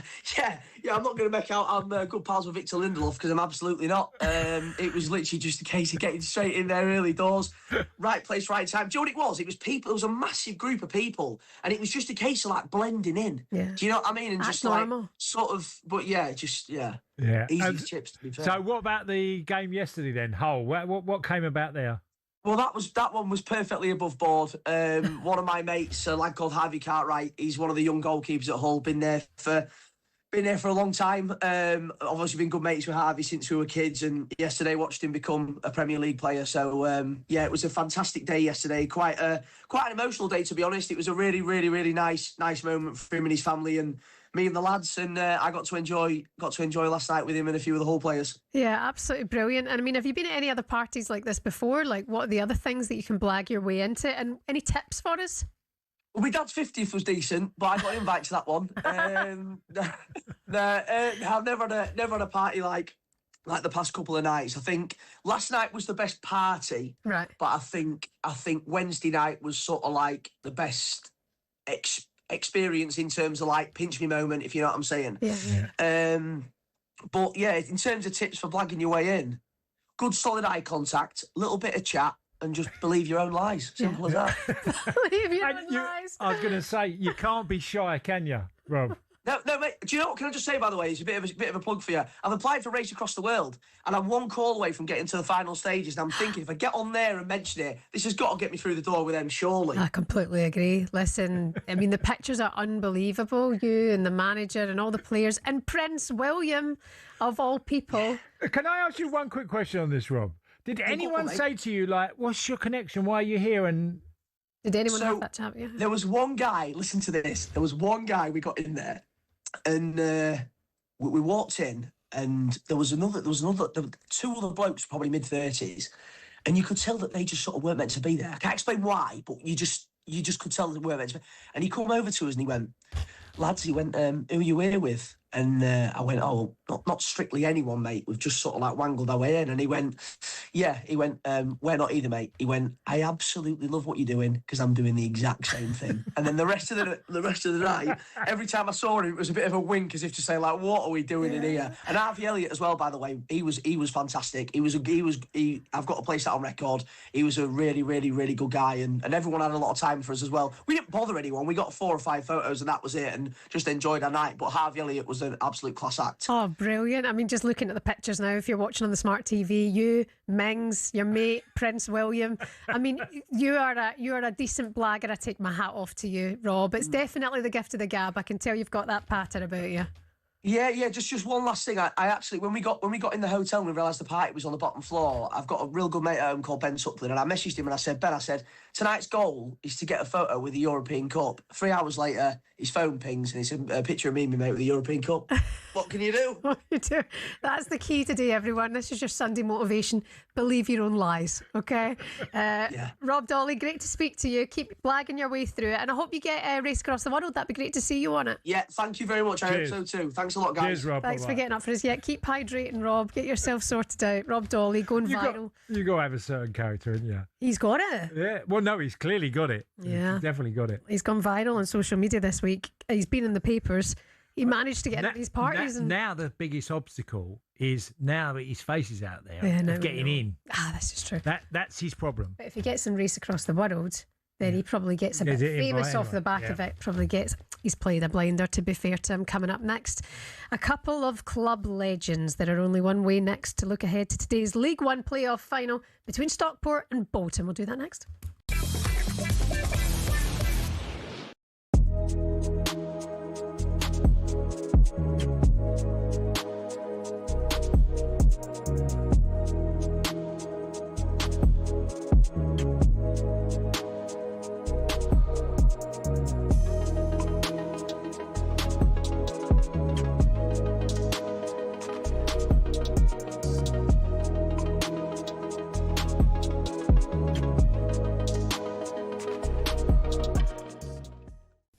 I thought it was great at the end of the game, the way the players were with him. Oh, do you know what I mean? Emi Martinez picked him up. Because we saw a wee side to him that you don't see. Yes. We saw a different side to him. What was funny, though, when Emi Martinez picks him up, on the clip behind, you can see the players are a bit like Tyrone Mings. They're laughing like, "Oh my God, how has he done that?" Yeah. Because then they know that the manager's not really like that. He doesn't like to be the centre of attention. Yeah. But it was incredible scenes, Ali, afterwards. So emotional for so many Villa fans, and we were lucky to be in the stadium. Brilliant. All the clips back home, Ali, so many places showed the game. Thousands of fans on the streets still now celebrating across the world. How many fans I spoke to last night that come from Australia? See, They've got 4 flights to get here. Same. Some fans have not had a hotel room overnight. They've got the early flight this morning, so they just stayed up. Some fans have got to get back through Germany, through different parts of Europe to get home. But what that win means for every Aston Villa fan in the world, Ali, it's just unbelievable. I can't describe in words, and I hope we get some good callers on today. And they'll have their stories of what this means. I'm to sure them. we will, mate. Yeah. Okay, 6:20. We're the champions, of course, rang out at Besiktas Park as Aston Villa get their hands on that Europa League trophy. I wonder if you've learnt the words by now, Gab. Here's your mate, I know. Well, listen, we're going to bring you back down here for a crashing bang, my friend. Here's your rendition of that classic last night in the stadium.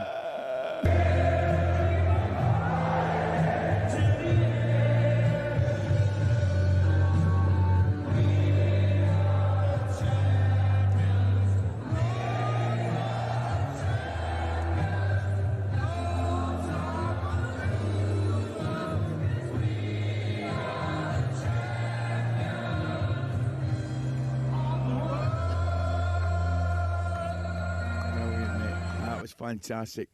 Good on you. I was just hilarious, mate. I met all the Villa fans before the game, man, and they were brilliant, Gabby. Brilliant. Older gentlemen, young boys. Ali, there's been no incidents.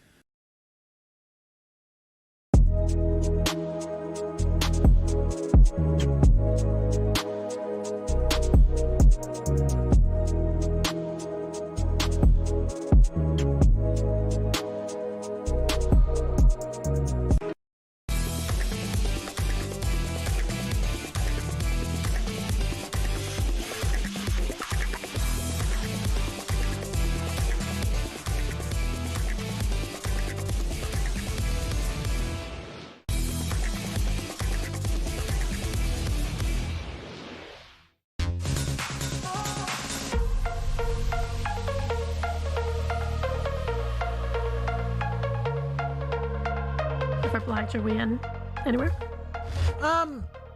Not really. I mean, once I started playing football, I didn't have to really blag me away, and I got invited. But it's a skill. But the biggest challenge for him now is getting in when you're known.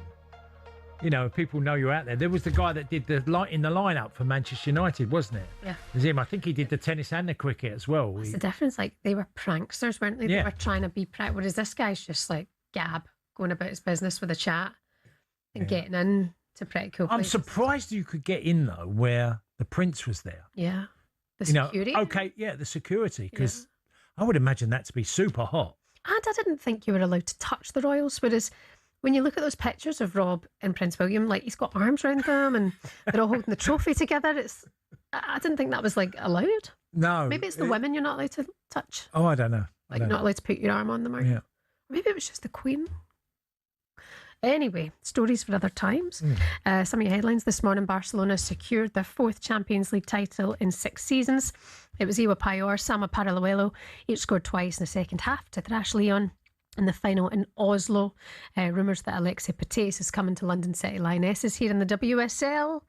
I said it first. It's happening. She's leaving. Right. She's leaving. Got to be. That was a goodbye interview and a half. In other news, Alexander Usyk struck lucky to retain his world heavyweight titles in Egypt with a highly controversial 11th round stoppage win against boxing novice Rico Verhoeven. Gareth A. Davies was on Fight Night last night. He thinks that Usyk will keep on fighting the best of the best. What does Usyk get out of this then tonight? A lot of money. A low risk, high reward financial fight. Simple as that. A pause in his career.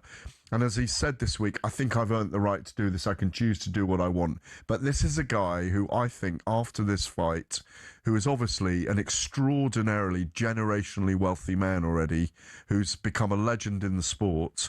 I think he'll take on 2 or 3 of the best heavyweights in the world after this.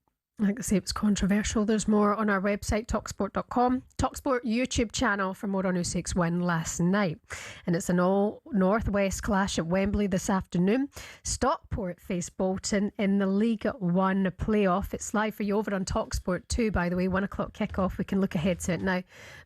With Nicky Hunt from former Bolton and Aaron Wilbraham, Stockport County former players with us now. Good morning, Nicky. Good morning, Aaron. How are you? Nicky, good morning. Good morning, very well, thank you. Yourselves? Yeah, great guys. Thank you so much for coming on with us. You're already, you look like you're on the road, so out and about. And are you looking forward to Wembley? Yeah, I can't wait, honestly. I woke up quite nervous this morning, actually, funny enough. I just don't know how Bolton are going to get on. Obviously, I do want them to crack on and go and win the game and get into the championship, but I'm a bit sensitive there this morning, I think. Maybe it'll change when I get to Wembley, but yeah, a bit apprehensive at the minute. I was going to go to you, Aaron, because obviously Stockport, a club that's sort of flown down the divisions and come back, and so it's a real big moment for them as a football club. Yeah, it's massive. I think the journey that Stockport have been on to fall all the way down to National League North, it's just such a great story if they were able to get back to the Championship. But I'm sitting on the fence a little bit with my relationship with both clubs, but I do think it's going to be a really good game. I mean, what would it mean to you? Like, tell us why you're sitting on the fence, that relationship there. Yeah, I was thinking of all the relationships that I've got with both clubs. Obviously started at Stockport, gave me my first chance. My debut was there for 8 years and finishing my career towards the end with Bolton. But I've also been a teammate of both managers, Dave Challoner at Stockport and Stephen Schumacher at Bradford. I went on loan for a month there. So know the guys really well and know both clubs. But it just means so much for both clubs. I think Bolton have been trying for a good 6 years now to get back to the Championship. So, and obviously just the journey that Stockport have been on, it'll just be unbelievable for them to get back in the Championship. But yeah, I think I've been looking forward to this playoff game out of the 3 finals the most. I think it's going to be a really good game. I think you've got a valid point there. And Nicky, Northwest sort of derby in some way, Stockport versus Bolton. And Bolton, a team that get, great crowds, have been through the mill in different ways with takeovers at the football club, but feel like they're in a much more steady place now. Yeah, I mean, they've come from a place where, 5-6 years ago, they were, they were threatened with administration and things like that. And it's just a tough time. But obviously the club, the fans and the players, and obviously I did my A licence with Stephen Schumacher, fantastic manager at this level. and he'll only want one thing, and that's to get to the Championship by winning this game today. But it will be tough. Stockport are a really good team. We found it difficult this season. They've been really close games, the 2 games, and it's all to play for. But I'm really excited. But as I say, I'm really apprehensive. And the loss of Owen Toyle is going to be a big loss, I think, today for Bolton, and they have to step up to the game. And Nicky, I mean, fair enough to you, but Aaron, you mentioned, you know, you're kind of sitting on the fence. If you had to choose one, because you're going to have to, I mean, it's going to be one team today. Who's it going to be? Fair, if I'm really pushed to it, I think just Stockport for the journey that they've been on. Obviously, it'd just be an unbelievable scenario for them to get back up. So yeah, but then I do fancy Bolton to get a little result. It's funny.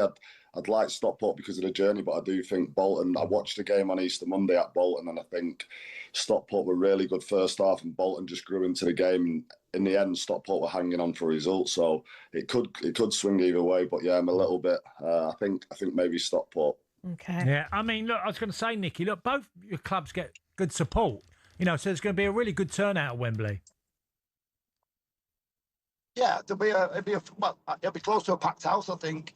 An unbelievable electric atmosphere, and it's all going to start, you know, this morning when everyone's in the pubs and you know, outside with the sun shining. It makes for a fantastic spectacle, so to speak, today. I'm just really looking forward to the match. And honestly, I can't wait for it to get started. And I'm not sure Aaron will be welcoming Bolton anymore if he's saying Stockport going to win the football match. Aaron, credit to you. You said it out loud at the end of the day. Some people would just continue with the splinters. Listen, guys, thanks so much for coming on. Enjoy the game. We appreciate you both, Nicky and Aaron. Thanks for your time. Thank you. Thank you very much, guys. Go on. A man who made 127 Premier League appearances for Bolton, Nicky Hunt, and Aaron Wilbraham, who starred for both clubs. Don't forget that playoff game from League One is live over on talkSPORT 2 at 1 o'clock this afternoon. Coming up next on the Weekend Sports Breakfast, former Villa striker Ross McCormack will be with us next.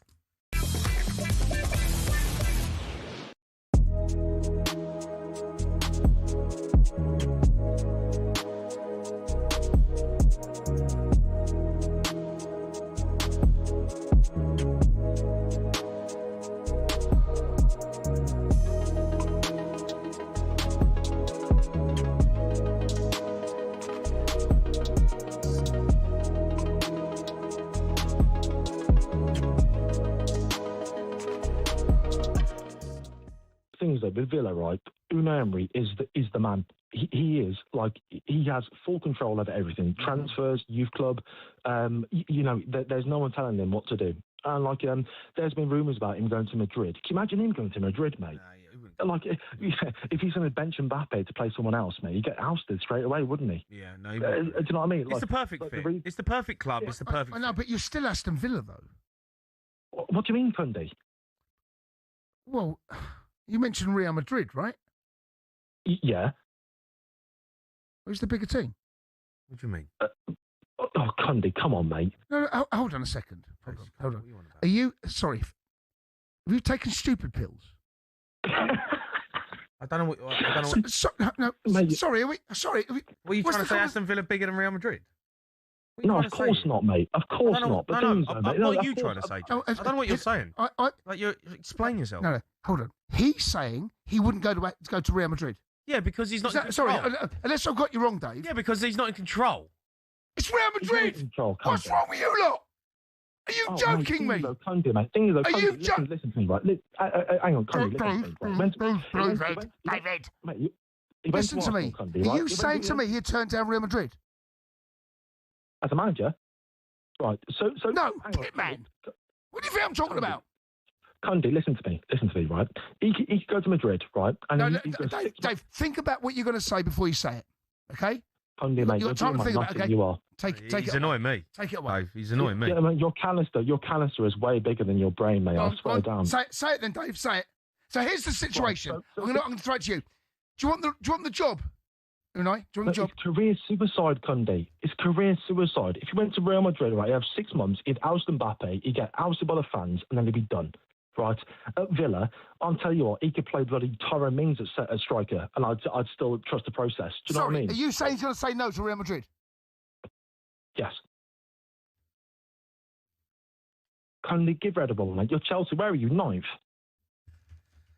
I tend to agree with you. I don't know what to say today. No, I get the whole. I get Jace. I get your whole argument. Say to him. No, I don't know what to say today. Shut up a minute.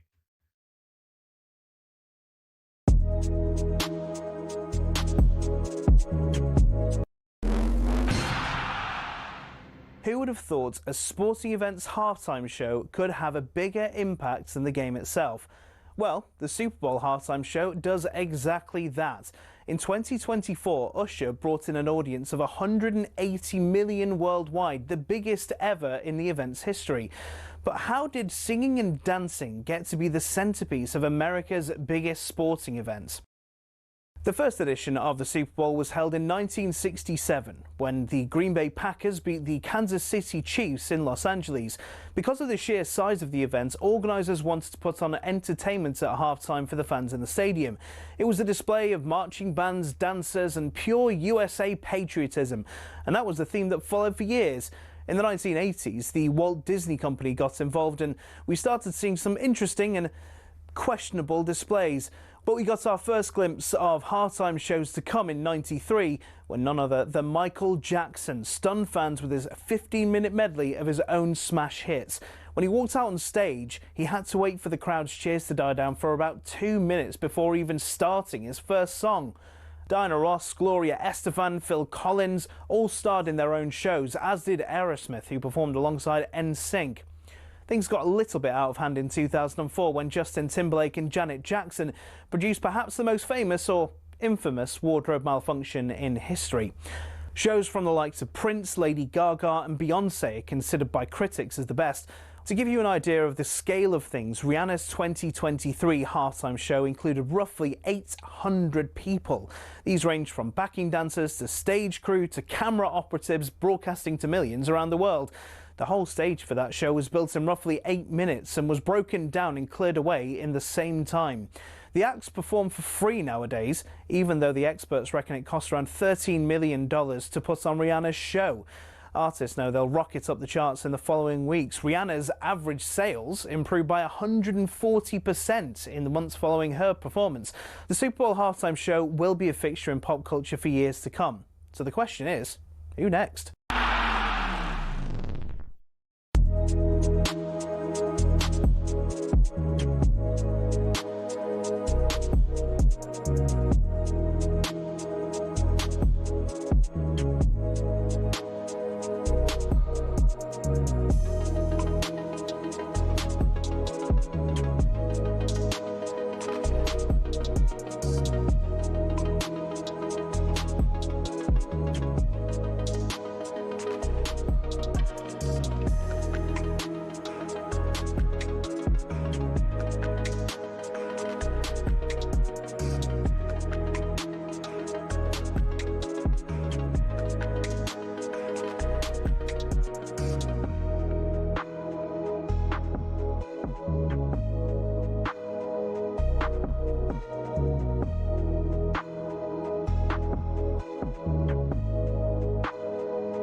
Good morning to you. Welcome along to the Weekend Sports Breakfast here on talkSPORT. My name's Shebahn Aherne, alongside former Millwall and Marseille striker Tony Cascarino. Good morning. So after a 9-year absence, Hull City are back in the Premier League.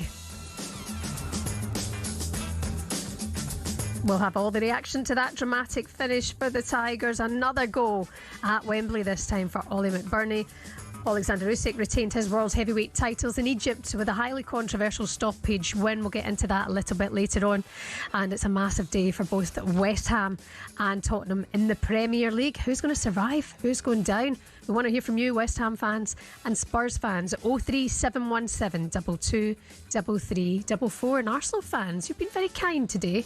Even though they've won the Premier League, long-standing rivalry and hatred. A lot of Arsenal fans want Spurs to stay in the Premier League for the North London derby. Yeah, they're happy. That's absolutely. You can get involved in the show this morning. 03717 223344 is the number to get in touch. 81089. We've heard from loads of you actually in the messages this morning. West Ham fans, Spurs fans who are going to weddings today, have big plans on Bank Holiday Sunday, and how you're going to creep out and watch the game and stay across it, because a lot of brides ain't a fan of that business, you know. No. Well, it happens a bit too often, doesn't it? Did it ever happen at one of your weddings? No. No one snuck out to watch the game? No. That's good then. No. We're building up towards a huge day in the Premier League, the final game week of the season. A lot to keep tabs on at the top, in the middle and the bottom of the Premier League. Who do you think is going to get those European spots, Cass? Because we mentioned it earlier on, you know, Bournemouth in 6th, Brighton currently in 7th. It looks like these two are going to lock it in. But Brentford, Sunderland in a way could still get 8th. Yeah, it's a tough one when the final day of the season. And Brighton are in a good position. Obviously, Bournemouth have got an advantage over the rest of them, so they're guaranteed European football, really. After that, I mean, Brentford have just lost a couple of games, haven't they, late on in the season, but they're at Anfield today. It's a tough one. I think Brighton probably. I would stay on Brighton. I think they'll do it. Yeah, had a great season. Even though they got Manchester United at home, I still think they'll get something. United are safe and sound at 3rd place. They've got that. Okay, don't forget, going around the grounds with Adrian Durham, 4 o'clock today here on talkSPORT, keeping you posted on absolutely everything that's happening, the race for European football, and of course he'll be facing the drop as well. 4 o'clock kickoffs today in the Premier League. We're also going to focus now on what was a big day, a big charity match for football versus cancer across it all for us. So one of the organisers, Raf, is with us now, and former Villa striker Ross McCormack. Good morning to you guys. How you doing? Hiya, boys. How are morning, you? guys. Okay. Hello, can you hear us? There you are. I can see you both now. Guys, thanks very much for coming on. How's it all going, Raf? Are you pleased with the turnout? Yeah, so we're looking forward to the game next Saturday at Peter United's Western Home Stadium. So it's a game that we're hoping to get to over £160,000 raised for cancer, and it's a cause very close to all of our hearts. A lot of people don't know that brain tumours kill more children than leukemia, more women under age of 35 than breast cancer, and it's also the most underfunded of all cancers. So that's why we're doing it, and we're hoping everyone can come down for the 1:30 kickoff at Peter United next week. Yeah, it's an incredible cause. I mean, it affects, like you said, such huge numbers, Raf, that, you know, it's mind-boggling. It's actually quite scary. I think people get scared of the word because obviously the consequences, especially with brain cancer, is very severe. Yeah, it is. It's one of the most deadliest of cancers, and unfortunately, it's often not spotted until people are admitted to the emergency room when it's too late. So as well as raising lots of money, we're hoping to raise a lot of awareness, and fortunately, we've got a really amazing supporting cast, including Ross, who's on the call as well. Hi, Ross. Yeah, thank you so much for being with us today, Ross. Are you looking forward to this one? I mean, like you say, the cause is absolutely everything, and there's yourself and some big names really getting involved and getting behind it. Yes, morning, Shebahn. Morning. Yeah, I can't wait. Can't wait to play. I was due to. I was actually supposed to play last year, and me being me, I think it was one of my friends' weddings that I had double booked for the same day, so I had to pull out. I don't think Raf and the guys were too happy, but it couldn't be helped. But no, I'm really looking forward to it this year. As you said, there's a number of really good sort of ex-pros and stuff playing, but as you've said, you've hit the nail on the head. The awareness and the help for the charities is what is the driving force, really. I think there's two main charities, and Anna's Hope and In Sue's Name, who do some amazing work. So it's important to raise awareness and raise as much funds as we can for them. Ross, on the football terms, Villa, an extraordinary week to a great season for them. You know, sitting 4th place in the Premier League, won a European trophy. An incredible week for them. Yeah, unbelievable. I think the journey that they've been on, certainly, if I think back to when I signed with them, they'd just been relegated from the Premier League. So to get back to the Premier League, establish themselves as a top flight club, and then start competing for Europe, let alone winning a European trophy and qualifying regularly for the Champions League again. It's an unbelievable story, and for me, it's all down to the manager. I think the manager's different class. He's up there as one of the best managers in the world at this moment in time, and long may it continue. It's good to see. Raf, just coming back to you in this event coming up next week. How many people are expected to turn out? Can you still get tickets, Raf?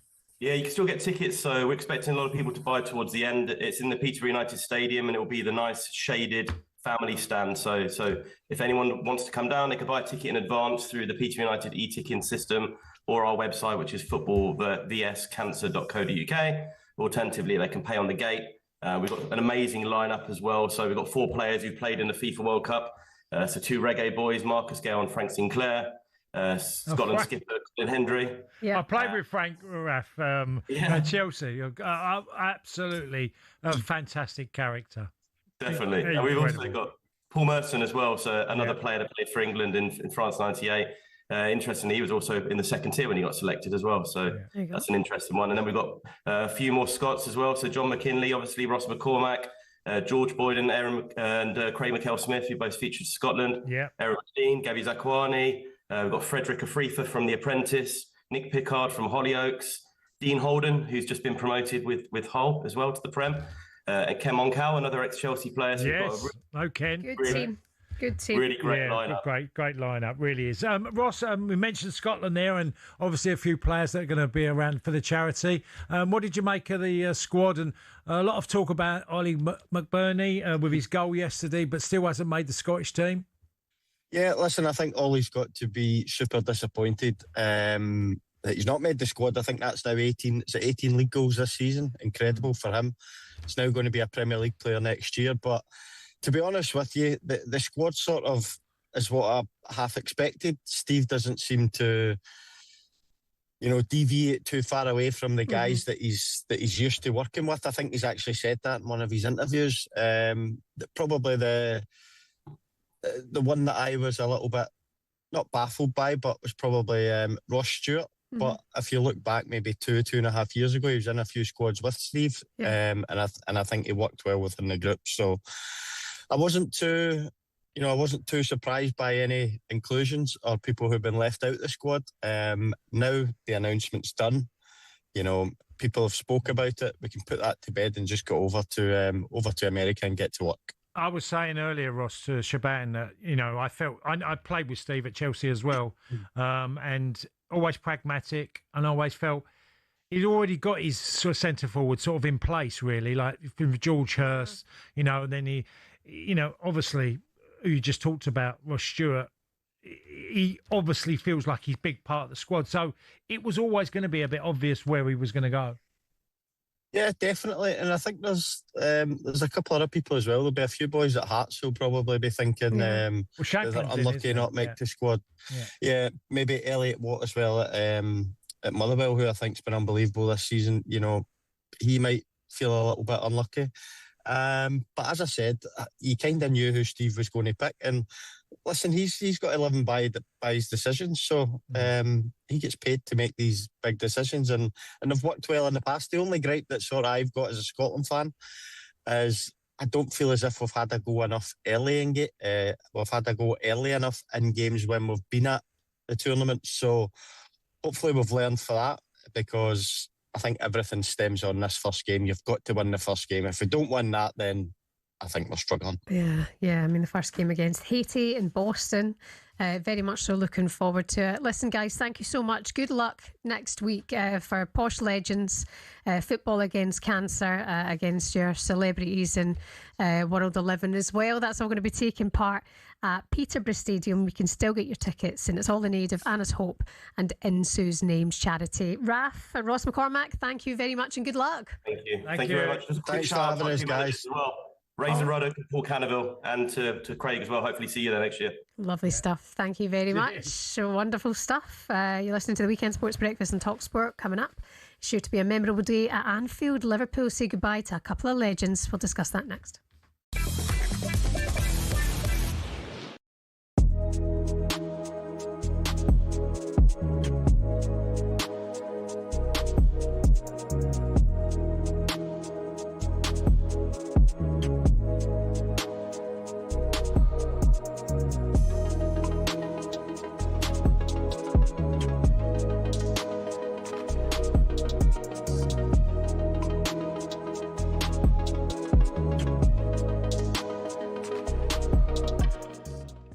what was your overriding emotion last night, watching it all unfold and feeling as you do for this great club? I think for me, it's Aston Villa, a sleeping giant. You know, European Cup winners in 1982. All you ever heard was, you wasn't born. You wasn't born when Villa won that. They've only won, last trophy was 30 years ago. So it was that pressure, sort of that monkey off the back for Aston Villa fans and the players and the football club. But emotion as well, Jim, because I spoke to so many Villa fans, parents that have passed away, you know, family members that have passed away, and what this would have meant to those people that aren't here today. And people are going through a lot. You know, everyone's going through a lot, football fans. What last night can do to give people a boost, what they're going through in their life. It was amazing to see my people, my fellow Brummies, so happy. Brilliant. Your people. You're right, your people. In terms of legendary status, Gabby, where is this group now? Oh, they're legends. And I say this all the time, Jim, I don't like to be called a legend. I feel legends of a football club need to win something. I really do. The 1982 players, they're legends of the football club. Now, these group of players are, and the one player, I don't like to pick one, but the one player that stands out for me is our captain. Scotland are lucky to have him, John McGinn. Immense, and I was so happy for him, what he's been through for this football club. The small price that Aston Villa paid for him, was it 2.5 million? What a player, what a nice guy, and what a captain. Gabby, can I ask you personally, did you watch with regret last night that you never quite experienced a night like that? 100%. Yeah. 100%. I mean, we got to the Carabao Cup final, we got to the FA Cup final and lost, but to get to a European final and get it over the line, the pressure that was on the players, because they were highly favourites in the game as well, to win against Freiburg, it wasn't like a jealous feeling. It was like, wow, I missed out. Wow, what I'll do to be on that pitch to share that, because the players know, Jim, the players get it, what it means to the Aston Villa fans to win another European Cup title.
Oh, the times they are a-changing. Good morning to you. It's the Weekend Sports Breakfast here on talkSPORT. Shebahn Aherne Tony Cascarino. That's my favourite Bob Dylan song. Times are changing. No, I'm Blowing in the Wind would be mine. That's your one. We've had that earlier. Happy 85th, Mr. Bob Dylan. Thanks for listening to talkSPORT as well. By the way, Sean Custis and Henry Winter with you at 10 o'clock this morning on the Sunday edition. By the way, as well as going around the grounds today on talkSPORT with Adrian Durham, we will bring you 6 exclusive commentaries over the talkSPORT app, as well as Liverpool-Brentford, that's on talkSPORT 2. We're also going to have Burnley-Wolves, Fulham-Newcastle, Man City-Villa, Forest-Bournemouth and Sunderland against Chelsea for you to choose from on the talkSPORT app. If you haven't already, download it now for free on the App Store. Now, Liverpool will be waving goodbye to one of their modern greats in what will be Mo Salah's last game at Liverpool before running out of his contract and moving on in the summer. But does Arne Slot play Salah and potentially look a wee bit, maybe say, I don't know if the right word is weak, but maybe seen as that? Or does Arne Slot bench him and face the wrath and the upset of the Liverpool fans? Here he is, the manager's words on playing Salah, even after the Egyptian striker's outburst on social media earlier this week. No, I don't think it's that important what I feel about it. What is important is that we qualify for Champions League Sunday, and I prepare Mo and all of the rest in the best possible way, and the whole team to be ready for the game on Sunday, and that is what matters. I was very disappointed after our loss against Villa because a win would have given us qualification for Champions League, which we didn't, and now there's one game to go, which is a vital one for us as a club. Liverpool manager Arne Slot there. So if it is about just getting Champions League football then today, does he play? Does he start Mo Salah? Well, he should do because he needs him. Mo hasn't played, as we know, to his best form. But he's also, I feel he feels a bit let down, and rightly so, because if you go through an indifferent period, and Mo certainly has had that at times at Liverpool, but then they've had injuries. So we're really going to say that with Isak injured and with Ekitike injured as well, that Mo Salah can't get in this front three. That to me is madness. I still think Mo could do a job. Okay, it comes to an end, but you'd put him in your best Liverpool 11 today without doubt. I mean, I don't get the Robertson one either. Kirkes is a left back, right? You got Rio Engamoa, who should have been in the team earlier anyway, play on the left, and you want the experience of Robertson behind him. That's what, to me, it's a natural way of thinking. You don't know Kirkes, you might be for next year, but I would have absolutely Robertson in behind Rio Engamoa. I think he needs that experience. Yeah. Of having that defender who just knows the game inside out.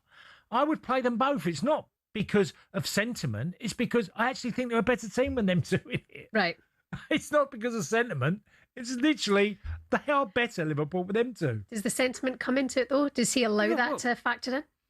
I don't know. I mean, it's really hard to know what's gone on behind the scenes because Andy Robertson has been impeccable as a player that's been left out, you know, and I felt wrongly. I said it early in the season that it wasn't the time. That the time for Kirkes is not now. I said that numerous times during the season where I felt that Robertson was still the number one and he sat on his backside most of the year instead of him. So that was a bit of an issue for me. And I think when you've had experienced players that have done so well for you and then you discard them a bit, it's not like discarding or taking a young kid out of the team. You can get away with that because you're young, you're inexperienced. It's an easy substitution to make or not start. But when you're doing it to experienced players that have won a lot and you've been leaving them out, first of all, Andy Robertson's been impeccable. Mo Salah has been more outspoken. Well, he has been this season, for sure. I mean, usually you don't get a lot of press time with Mo Salah, but he made the impromptu interview with the journalists and made his thoughts about, you know, being the scapegoat. That was that interview, wasn't it? Well, he got left out in 3 games in a row, didn't he, around Christmas time? That was it. And then Liverpool still didn't get great. Have had some very indifferent performances, even when he's not played. You agreed with his statement on social media that we worked so hard over the last few years to build this style of play, and we have to be getting that back. That is a direct dig at the manager. So does the manager today go, right, I owe this to the Liverpool fans to give Mo Salah the goodbye, the send-off, his final game at Anfield that he deserves?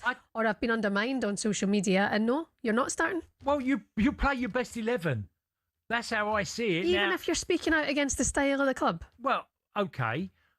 I would always, in my mind, I think I'm going to have issues along the way as a manager. If I was doing management, I'm going to have personal, you know, the ups and downs. I read Antonio's column in the Mail this morning about his relationship with David Moyes, and David Moyes was at his face and having a go at him, and but he respected him because that would end, and then you get back to the next game and who's going to play, and he still selects you.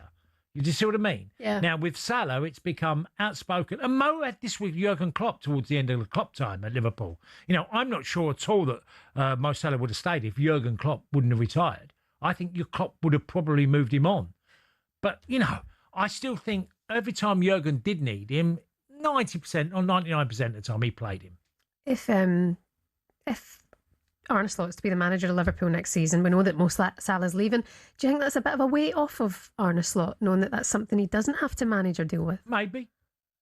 I mean, Robertson wasn't a problem. It might have been a problem more behind the scenes than at the training ground. I doubt it, but he's a great pro. I don't want to lose Andy Robertson at a certain age. He's still in his early 30s. To me, he's like still easily could be Liverpool's left back for next season. So it's a strange one. Maybe I'm speaking a little bit back in the experienced players at the top, because at one time we had Milner, we had Henderson, who were older than these guys and were still doing a job for Liverpool. Okay, and they were kept in because of the type of pros they were. Now Salah's got to the stage. I understand it's the right time to move on, because Liverpool have literally, it's been agreed. He's going. Salah's been outspoken this year, but I don't think he's wrong in his comments. I think he's speaking as Liverpool fans of what they've witnessed and saw this season. A lot of people have been unhappy with Mo Salah's performances this season as well. He is leaving at the end of the season. Will he start today at Anfield for his final game? Somebody who else will be waving goodbye to the club after a long time, 9 years at Anfield, is Andy Robertson. I don't know if you saw this yesterday on social media, but the club had made him a video, and it came from his kids.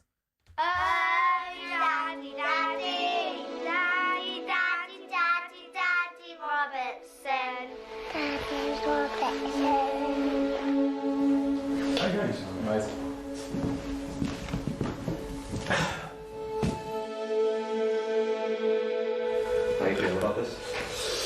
I'm alright, yeah. Hi Andy, we just wanted to let you know how proud we are of you and everything you've achieved at Liverpool.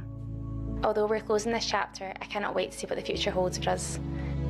You mean the world to us all, and the kids just wanted to let you know how much you mean to them as well.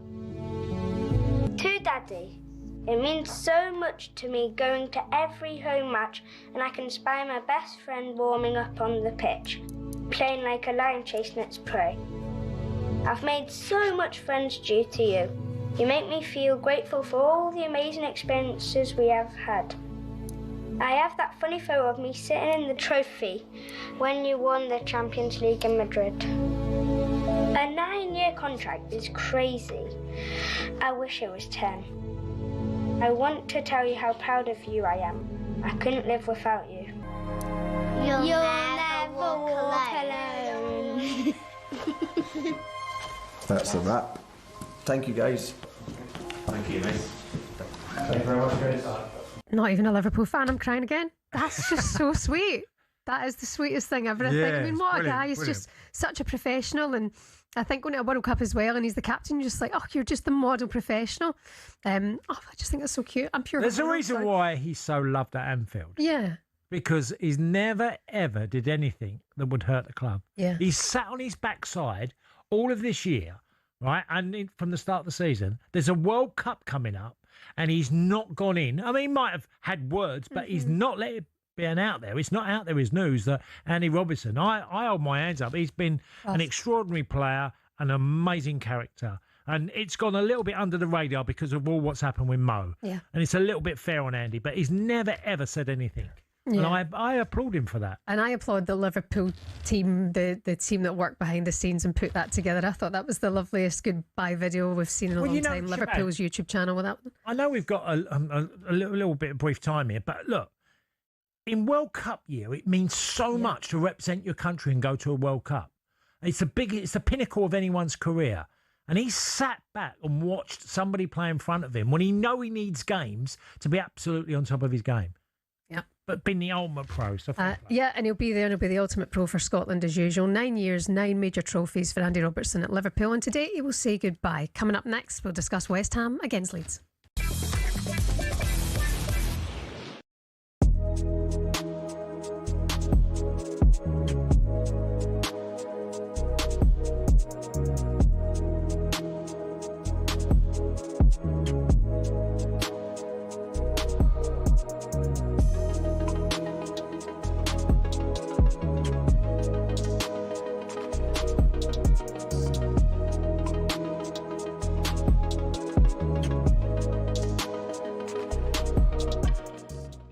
It is a sensational story and so many strands to it. And I've seen a lot of Southampton fans who've come out in condemnation of the club. They say this is the darkest day in their long history. And I think a lot of Southampton fans are quite embarrassed at the way in which their name has been dragged through the mud. As you say, the punishment is immediate expulsion from that playoff final on Saturday, the £200 million game. So they have been stolen of the right to possibly get back into the Premier League the first time of asking, and a 4-point deduction for the start of next season. That's because, as I understand it, the EFL argued that the playoffs needed to be treated as a separate cup competition. Obviously, Southampton admitted spying on Middlesbrough, so that's where that punishment comes from. They also admitted over the course of this hearing with the Independent Commission spying on at least 2 other Championship teams, which is why there's also a points penalty for next season. Southampton appealed it immediately, not because they feel they're innocent, but because they feel the punishment doesn't really befit the crime. One of the things I was told coming out of St Mary's is they feel this is unprecedented. It is, because there isn't a precedent. I know that Marcelo Bielsa escaped with a fine, but it was only after that incident ahead of the Leeds final playoff with Derby that it was put in the rule book. So this is uncharted territory. Southampton have told staff in an email that I've seen from the Chief Executive, Phil Parsons, their legal team are confident they've got a strong case. They're going to keep preparing for this game on Saturday. I don't think it's going to be overturned in terms of Southampton being allowed to play this final. What could happen is a sort of halfway house where the points deduction gets rescinded. But I think there's enough evidence that Southampton will not take their place at Wembley. We're hearing stories of analysts dressing as staff wearing the kits of non-league Eastleigh when Ipswich were using their training ground in order to spy. So this is quite sinister in many ways. This is not just some bloke who's turned up at the Middlesbrough training ground and filmed a few minutes of training. So I think they're banged to rights. I think they've shown very little contrition. I think it's poor that we haven't had a statement from Southampton in the aftermath of this punishment. We still haven't heard officially from the club. We're a long way down the line now. Surely they should have had something prepared.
Morning to you. Weekend Sports Breakfast here on talkSPORT. Shebahn Aherne, former Gillingham striker Tony Cascarino. The sun is up and it's going to be a glorious day today. You factor 50 because you've got quite tan skin, or can you go a bit?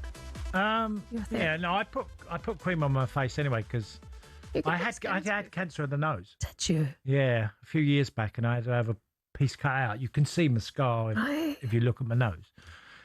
But lots of people. I was with a friend last night, and he'd had something removed from his head. Melanoma. Melanoma that many of us get as we get into 50s and 60s. It's very common now. You can just get them cut out very easily as long as you get them early enough. Factor 50 up today, people. It's going to be a hot one. Here's what's coming up for you on talkSPORT today. After us, Sean Custis and Henry Winter here bringing you the Sunday edition, 10 o'clock for that one this morning. Max Rushton and Barry Glendenning then take over with the warm-up. That's midday. And the Premier League final day, all of the goals as they go in with the GOAT, Adrian Durham, going all around the grounds with the gang from 2 o'clock, keeping you covered on all of the big stories, the race for European football and who will be facing the drop. Jamie O'Hara might be in full meltdown mode, not because of the heat, but because Spurs might actually go down today. He'll be here with Jason Cundy, and perhaps the Ange Mask will make an appearance at 6:30 tonight, taking all of your calls. Jamie will be a nervous wreck. The game day phone in at 6:30, and then following that, here on the final word tonight, it's Natalie Sawyer and Alan Pardew. Keep it talkSPORT. Download the talkSPORT app. Take us anywhere with you, whatever your plans may be. We've heard from lots of you across the morning who are heading to weddings today, who've got big plans, trying to follow your team. West Ham fans, Spurs fans, you'll be a bag of nerves, but you can let us know how you're feeling about it as we build up to our final day in the Premier League. It is down to 2. Spurs or West Ham? Who's staying up? Who's going down? Premier League relegation battle goes right to the wire. There is tension. There is nerves. We have the qualities and the players good enough to play a good game and to stay up. All the club is focused on Sunday. West Ham still have hope thanks to Chelsea's victory here. It is built up, and as bad as it is, I think Spurs get something. The more I think about it, the more confident I am. If you have to get the draw or you have to get the win, there's a different psychology to that a little bit, if you know what I mean. So that might favour West Ham in so much that they got a win. Talu strikes it from the edge of the area into the far corner. It's down by Sochet, poked in by Bowen. It's 1-0 West Ham United. I'd love to keep West Ham in the league if I can do, but it's more important that I get Everton top half finish. It's Calvert-Lewin who reels away in celebration. Drama guaranteed, gut wrench guaranteed, joy and despair guaranteed, depending on whose side you're on. Right, so West Ham are up against it, people. They need to beat Leeds at home, and they'll need Spurs to drop all 3 points to remain in the Premier League. Nuno Espirito Santo is calling for absolute focus at the task at hand for the Hammers today. Everybody's going to be aware of what's happening in the other stadiums. We cannot go away from that. What I hope is that our players ignore what's coming out and focus on the tasks inside of the pitch. This is more important than anything. Let's get into this one now with West Ham legend, former striker Tony Courtier is with us now. Good morning to you, Tony. Tony. Morning, Shebahn. Morning, Cass. I don't know about Jamie O'Hara going into meltdown. I'll be going down into meltdown. I think if West Ham get relegated. So, yeah, I know how he feels. Tony, I've got to ask you, because Brentford, Arsenal and Newcastle, the last 3 games for West Ham, have lost all of them 3. And to have your worst form, or run into your worst form, at that stage of the season. Oh, Cass, it tells you everything, doesn't it, really? A lot of talk about this game today and obviously Tottenham's game at Everton, but you don't get relegated on one game. You get relegated on what you do on the 38 games. And to be fair, the Brentford game, I thought the boys were unlucky. They was unlucky not to get a point against Arsenal, but I went all the way up to Newcastle last week, Cass, to watch the game as a fan, and they was dreadful. They really was poor, and they really owe the fans a performance this afternoon, because that was a game we had to win that game at Newcastle to give ourselves a chance, and it'd been a completely different scenario. You'd be a point above Spurs, and then you could then sort of dictate your own circumstances. But they've got themselves in a mess. They've just got to try and win the game and hope Moyes can do us a favour at Tottenham. Tony, look, does Nuno come up under a little bit of pressure? Because you mentioned the Newcastle game. There was a few changes in formation, and the game got away from them very, very quickly. Well, that's as far as I'm concerned. If West Ham get relegated, he's not done his job properly, and then I would look at alternatives. you know, I thought it was poor team selection last week, the way he set the lads up. Early in the season when he first arrived, we had right back to left back and left back to right back and all that sort of stuff going on, which cost us 6 points against Brentford and Leeds. You know, he's made a lot of mistakes. And I'm not just blaming Nuno here, because the players, as you know, Cass, you know, the players have to take responsibility. And some of the performances have been well below par.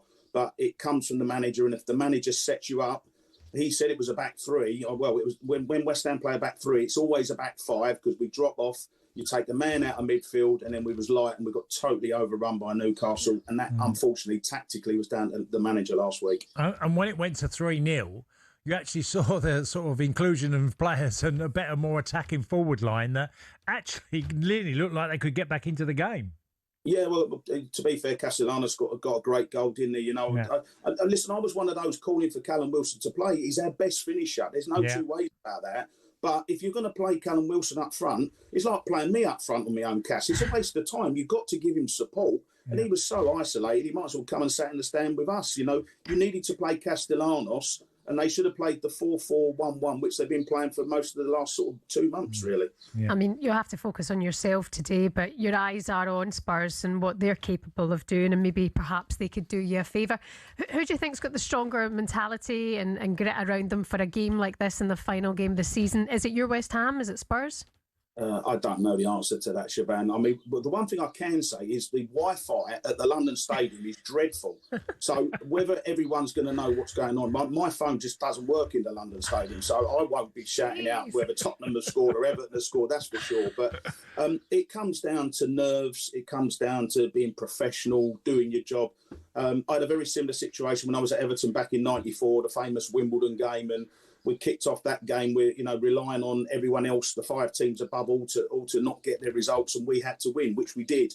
But it was a horrible experience. You know, you don't, as a player, you don't want to be in that sort of experience, and you know full well that if you don't win, I think the good thing from West Ham's point of view is it's simple: win. They have to win. Anything other than a win, they can't even look at what's going on at Tottenham. So, you know, you have to look after your own business. It's my great fear, really, is that I've watched that Leeds team. I'm sure you have as well, Cass. The last 2 or 3 weeks, they played well. They played well at Spurs, didn't they? They beat Brighton at home. Manchester United. Recently. Yeah, exactly. They've put in some good performances. So, you know, I think I'm worried about West Ham getting a result against Leeds. But at least it is literally black and white, isn't it? You just go and win your game, and then you can worry about what's going on at the other ground afterwards. All you want to be, Tony, is in the position where if after an hour, 1 goal can sway a game. If you've done your business, that 1 goal, if they're drawing Everton, Spurs, and, you know, they think they might crawl over the line or limp over the line, and then suddenly something happens. How many dramatic moments have we seen in the history of the time when we were playing? Just not now, but if you look over the years, these dramatic moments, and it happens everywhere, all the time. Hull City yesterday in a Championship playoff final. That's why it's the greatest sport in the world, Cass, isn't it? Football is the best sport in the world because you get everything in football. There's lots of other good sports, I get that, but football's the best sport in the world. And, you know, if West Ham can get a goal up, that will, I know one thing, the Wi-Fi is fantastic at the Tottenham Hotspur Stadium, so they'll soon know about that. And that's when the nerves come into play, isn't it? Because all the fans will start getting edgy. If someone gives the ball away, everyone starts moaning. To be fair, I think they've been doing that at the Tottenham Stadium all season, been moaning about the home performances. So if West Ham were to go a goal up, they'll get really edgy. And you know, listen, Everton as well, it's just a shame they're not going for Europe still, because if they was, it would make it a lot more important for Everton to win the game. But I listened to Moyes in the week. He's promised the West Ham fans that they're going to give it their best shot. And I think he's a genuine manager, and he's got genuine players as well. And I think they will go out and they will try to win the game, Everton. They're not going to just sit back and nick a point, because that's no good for West Ham anyway. Will you celebrate if West Ham stay up? Have you got plans to go out and celebrate, or do you just breathe a sigh of relief, Tony? No, it's relief, Shebahn, I think. I don't think either West Ham or Tottenham, because it's 2 massive football clubs, you know, there's going to be a 60,000 all-seater stadium in the Championship next year. That tells you what's happened to both of these 2 big clubs. And it's not, for me, something to celebrate. I think, yeah, of course, you enjoy the win and there'll be smiles and you have a couple of pints in the lounge after the game, etc. But it's not good enough for West Ham or Tottenham to finish in 17th place, and it certainly ain't good enough to get relegated. But that's where we are. It's going to be an incredible day. I'm going to the game. I'm sort of looking forward to it. I think I'm going to enjoy me couple of beers before the game, Cass, more than anything, and then hopefully I'll be a little bit more relaxed and laid back about it. But, you know, as I said right at the very start, if West Ham get relegated, it won't be about what happens today. It will be about what happened in the previous 37 games. And I went the first game of the season away at Sunderland. They lost 3-0, and it pretty much set the tone for what's happened this season. Yeah.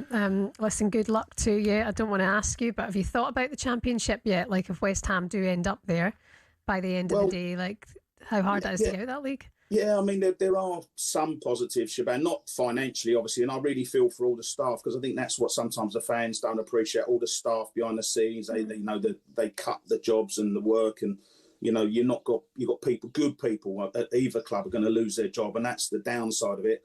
On the upside, from a West Ham point of view, we get to play Millwall, which is something for all our fans to look forward to. Tony, listen, good luck to you today. We'll be thinking of you, and come and speak to us again very soon, okay? Thanks, guys. Will do. Cheers, Tony. All the best. West Ham striker Tony Courtier there. What is going to happen today? It's a great way to end the season from a neutral's perspective, but for Spurs and West Ham fans. Well, he's right. I mean, Tony mentioned that, you know, a team that's taken a stadium into this, you know, the Championship with a 60,000 capacity. Well, in the way that the London Stadium is funded, I think if they go down, then the taxpayer pays more. You know, so at least do that for the taxpayer. By the way, you could win a trip to the 2026 FIFA World Cup, all thanks to Adidas. You and a mate could be in Dallas 17th of June for England versus Croatia, live at the game. We're going to be sending you there on the plane, hotel, spending money, tickets, the official tree under match ball, all included in this brilliant prize. Head to talksportwin.com to enter, and for all of the terms and conditions, talksportwin.com. It's the Weekend Sports Breakfast here on talkSPORT. Coming up next, we'll look ahead to the World Cup. It's around the corner, people.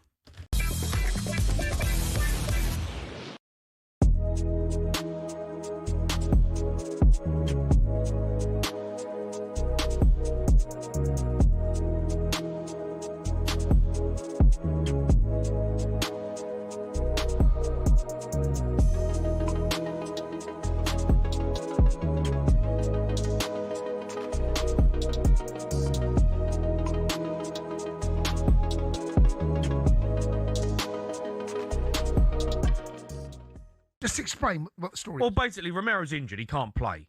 Now, Spurs obviously played the biggest game of the season on Sunday.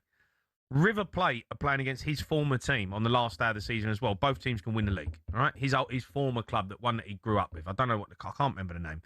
Anyway, they kick off at 7 on Sunday. He's gone to Argentina to watch the game instead of Spurs against Everton. Now that for me, the club captain not there on the final day of the season. If that doesn't sum up Spurs right there, that is an absolute joke. Now, there might be an argument to say he's injured, he's gone out to Argentina to get treatment because of the World Cup. I don't care. No, I'm the same. The club captain has to be at the final game of the season. Why is the club captain not at the final day of the season? He's going to watch River Plate. That is outrageous. Outrageous. Yeah. That is a sackable offence. Yeah, and whoever's allowed that to happen, whether it's come from the top or Roberto De Zerbi, they should be ashamed of themselves. It sums up Tottenham in every aspect. That is allowed to happen. Like, if he don't want to be there, fine. No, he won't want to be there. No, it's not fine. No, it's not fine. That's not fine. But no, I get that. But in terms of he don't want to be at the club, he wants out, right? Get that. But his teammates will want Romero around the dressing room. His teammates, the people that he's played around, the people that he's played alongside, you know, he's been in the trenches with, and he's decided to go and watch River Plate on the last day of the season. It's disgusting. No, I am absolutely. When Ryan told me this, I looked at him and had to gaze in his eyes and said, "What are you talking about?" I'm thinking, what game is that day? Can he get back from Argentina? Why is he doing that anyway? No, he's going to miss one. Yeah, they kick off at 7:30 on Sunday. Mate, that is... It's outrageous, mate. It's outrageous. Maybe he knows what's happening. Maybe he knows you're going to play in Championship football and he's thinking, do you know what, right? I know where we're going. I'd rather go and watch a decent... That's not the point. That's not the point. And Spurs. That's not the point. You can't get away with that. You're a club captain. Club captain is not there on the final day of the season. That is... It's disgusting. It is so bad. So bad.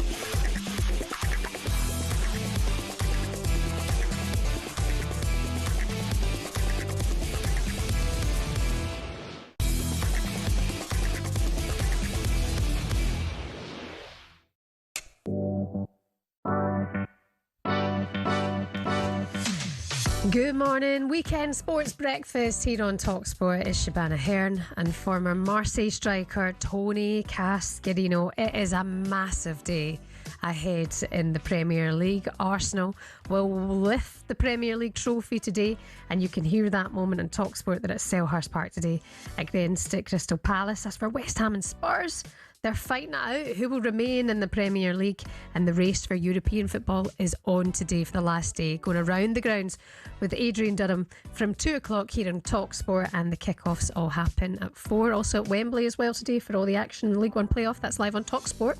2 at 1 o'clock this afternoon. Some of your other headlines: Charlton Athletic have been promoted to the WSL for the first time after beating Leicester City in a penalty shootout in the first ever playoff tie. So Leicester out now of the WSL, they go down to WSL 2, and what a performance from the Charlton Athletic goalkeeper. Sensational. Prime Minister Sir Keir Starmer has sent a letter to TNT Sport suggesting they should air the European finals for free on their YouTube channel. That's causing a bit of a debate. And Hull City are back in the Premier League for the first time in 9 years, following their 1-0 win in the playoff against Middlesbrough. Hirakawa down the left-hand side, ball into the near post, comes to McBurney! Off the goalkeeper and in! He rips his shirt off and runs away in celebration! Ollie McBurney may just have sent Hull to the Premier League! Ollie McBurney scoring the goal at 95 minutes to take Hull up to the Premier League yesterday. On talkSPORT live from Wembley. We did the squad announcement for Scotland on Tuesday here on talkSPORT. Ollie McBurney did not make the squad before that big goal. 19 goals he's had this season. I was saying, you know that GIF? See, I don't think you do GIFs when we WhatsApp each other. Now and again, yeah. You know the one where Homer Simpson goes back out of the hedge? That was Steve Clark watching McBurney's goal yesterday. Now he'll be completely confident with his squad selection, that's for sure. Don't forget, we have all the playoffs live and exclusive on the talkSPORT network this weekend over on talkSPORT to do 2 to date for the League One playoff. Now the latest episode of How to Win the World Cup is live for you now. Cass, it's Matt Ford, comedian Susie McCabe speaking with former Scotland defender, some man for one man, Jackie McNamara, to reflect on Steve Clark's squad announcement and discuss the Tartan Army's chances in America this summer. Here's McNamara giving his advice to the Scotland squad ahead of facing Brazil, having played them himself back in 1998. Obviously Scotland have Brazil again this time. What advice would you give to the current squad, having faced them in 1998? I mean, when we got the team through and with Craig, you had the real Ronaldo, you had Rivaldo, Cafu, Roberto Carlos, Dunga, right through Romario, Bebeto, and we actually got their team through into our dressing room, and we'd done all this stuff the night before, and Craig thought Danielson would be starting before Bebeto, and he says, great news. He says, they're going with Danielson instead of Bebeto. He says he can't get a club. Then we went out and we're doing it, and they're all lined up to go out at the Stade de France, and they looked $1 million. Jackie McNamara there, speaking on How to Win the World Cup. The podcast is available for you now on the talkSPORT app or on the talkSPORT World Cup YouTube channel. We've been doing this podcast now for the last few months and really getting into it, and I feel that now it's been nice to get that focus on Scotland because, we are minnows, some would say, but this is our third now major tournament in a row. Yeah. All thanks to Steve Clark and the quality that we've got in that squad now, Cass. We can look and go, that's a great team. Yeah, I think there's a lot of positives in some of the performances you have. You played Denmark, who are a decent team. You got the better of them. The problem we've got, that the group Scotland are in, is Morocco will be a really tough team. They're a good side. They've had some really good teams over the last... We see that in Qatar when they knocked out Spain, went deep into the competition. And then Brazil have sort of made... I think they were on the way back, Brazil, because I do think there's a different identity with Ancelotti in the manager's job now. And they're dangerous. I mean, you think of Rafinha on one side, Vinicius Junior on the other. Who will play down the middle? Will it be a Thiago? Will it be... obviously Pedro didn't make it, got left out. But, Neymar apparently is at his best fitness for years and years. He'll play as a 10 if he plays. But they have still got people like Thiago Silva involved. You know, Gabriel at Arsenal, Martinelli. They've got some really good players in there. Gomes. You know, I look at their squad and think Scotland are in a tough group. Apart from Haiti, they are, you know, with 2 very difficult games. I think, fortunately, if they can get a result in their first match, that gives them a chance against Morocco and Brazil of even nicking a draw, you know. And I'm wondering, like, we're talking about the weather today. It's roasting. It's to be a lovely week here, but the conditions, you've focused on it a lot. You've played in America. You've experienced it's unreal what that's like. Like, us is like pasty, pale, ginger. Maybe that's why Ollie McBurney's not coming. Steve's like, you'll actually go on fire, Ollie. So you stay at home, keep doing great things for Hull. But I mean, the conditions will play a huge part. I think we can get the win against Haiti, and we have to. It's our first game. Yeah. You know, if that's the one we can win, I think it is Haiti, because Morocco and Brazil are going to be a nightmare. Just going back to conditions, Shebahn, we played 12 o'clock Mexico in Florida, and it was roasting. I'm not talking about being hot. It was way hotter than it was going to be today. Yeah. So the weather will play its part. It will indeed. Really looking forward to it all the same. Every game, 104 of them coming up for you here on the talkSPORT network. It all gets underway very, very soon. And of course, we're going to be there as well. And the talkSPORT team are all going to be at the World Cup. I cannot wait. How to Win the World Cup is available now on the talkSPORT app or the talkSPORT World Cup YouTube channel. Cass, that's all from us. I'll see you next Saturday. Be good. Look after yourself. I meant to say. I like your t-shirt. It's a nice t-shirt you're wearing today. Right, Sean Custon, the Sunday edition with Henry Winter is on the way next. Have yourself a wonderful one. Bye-bye.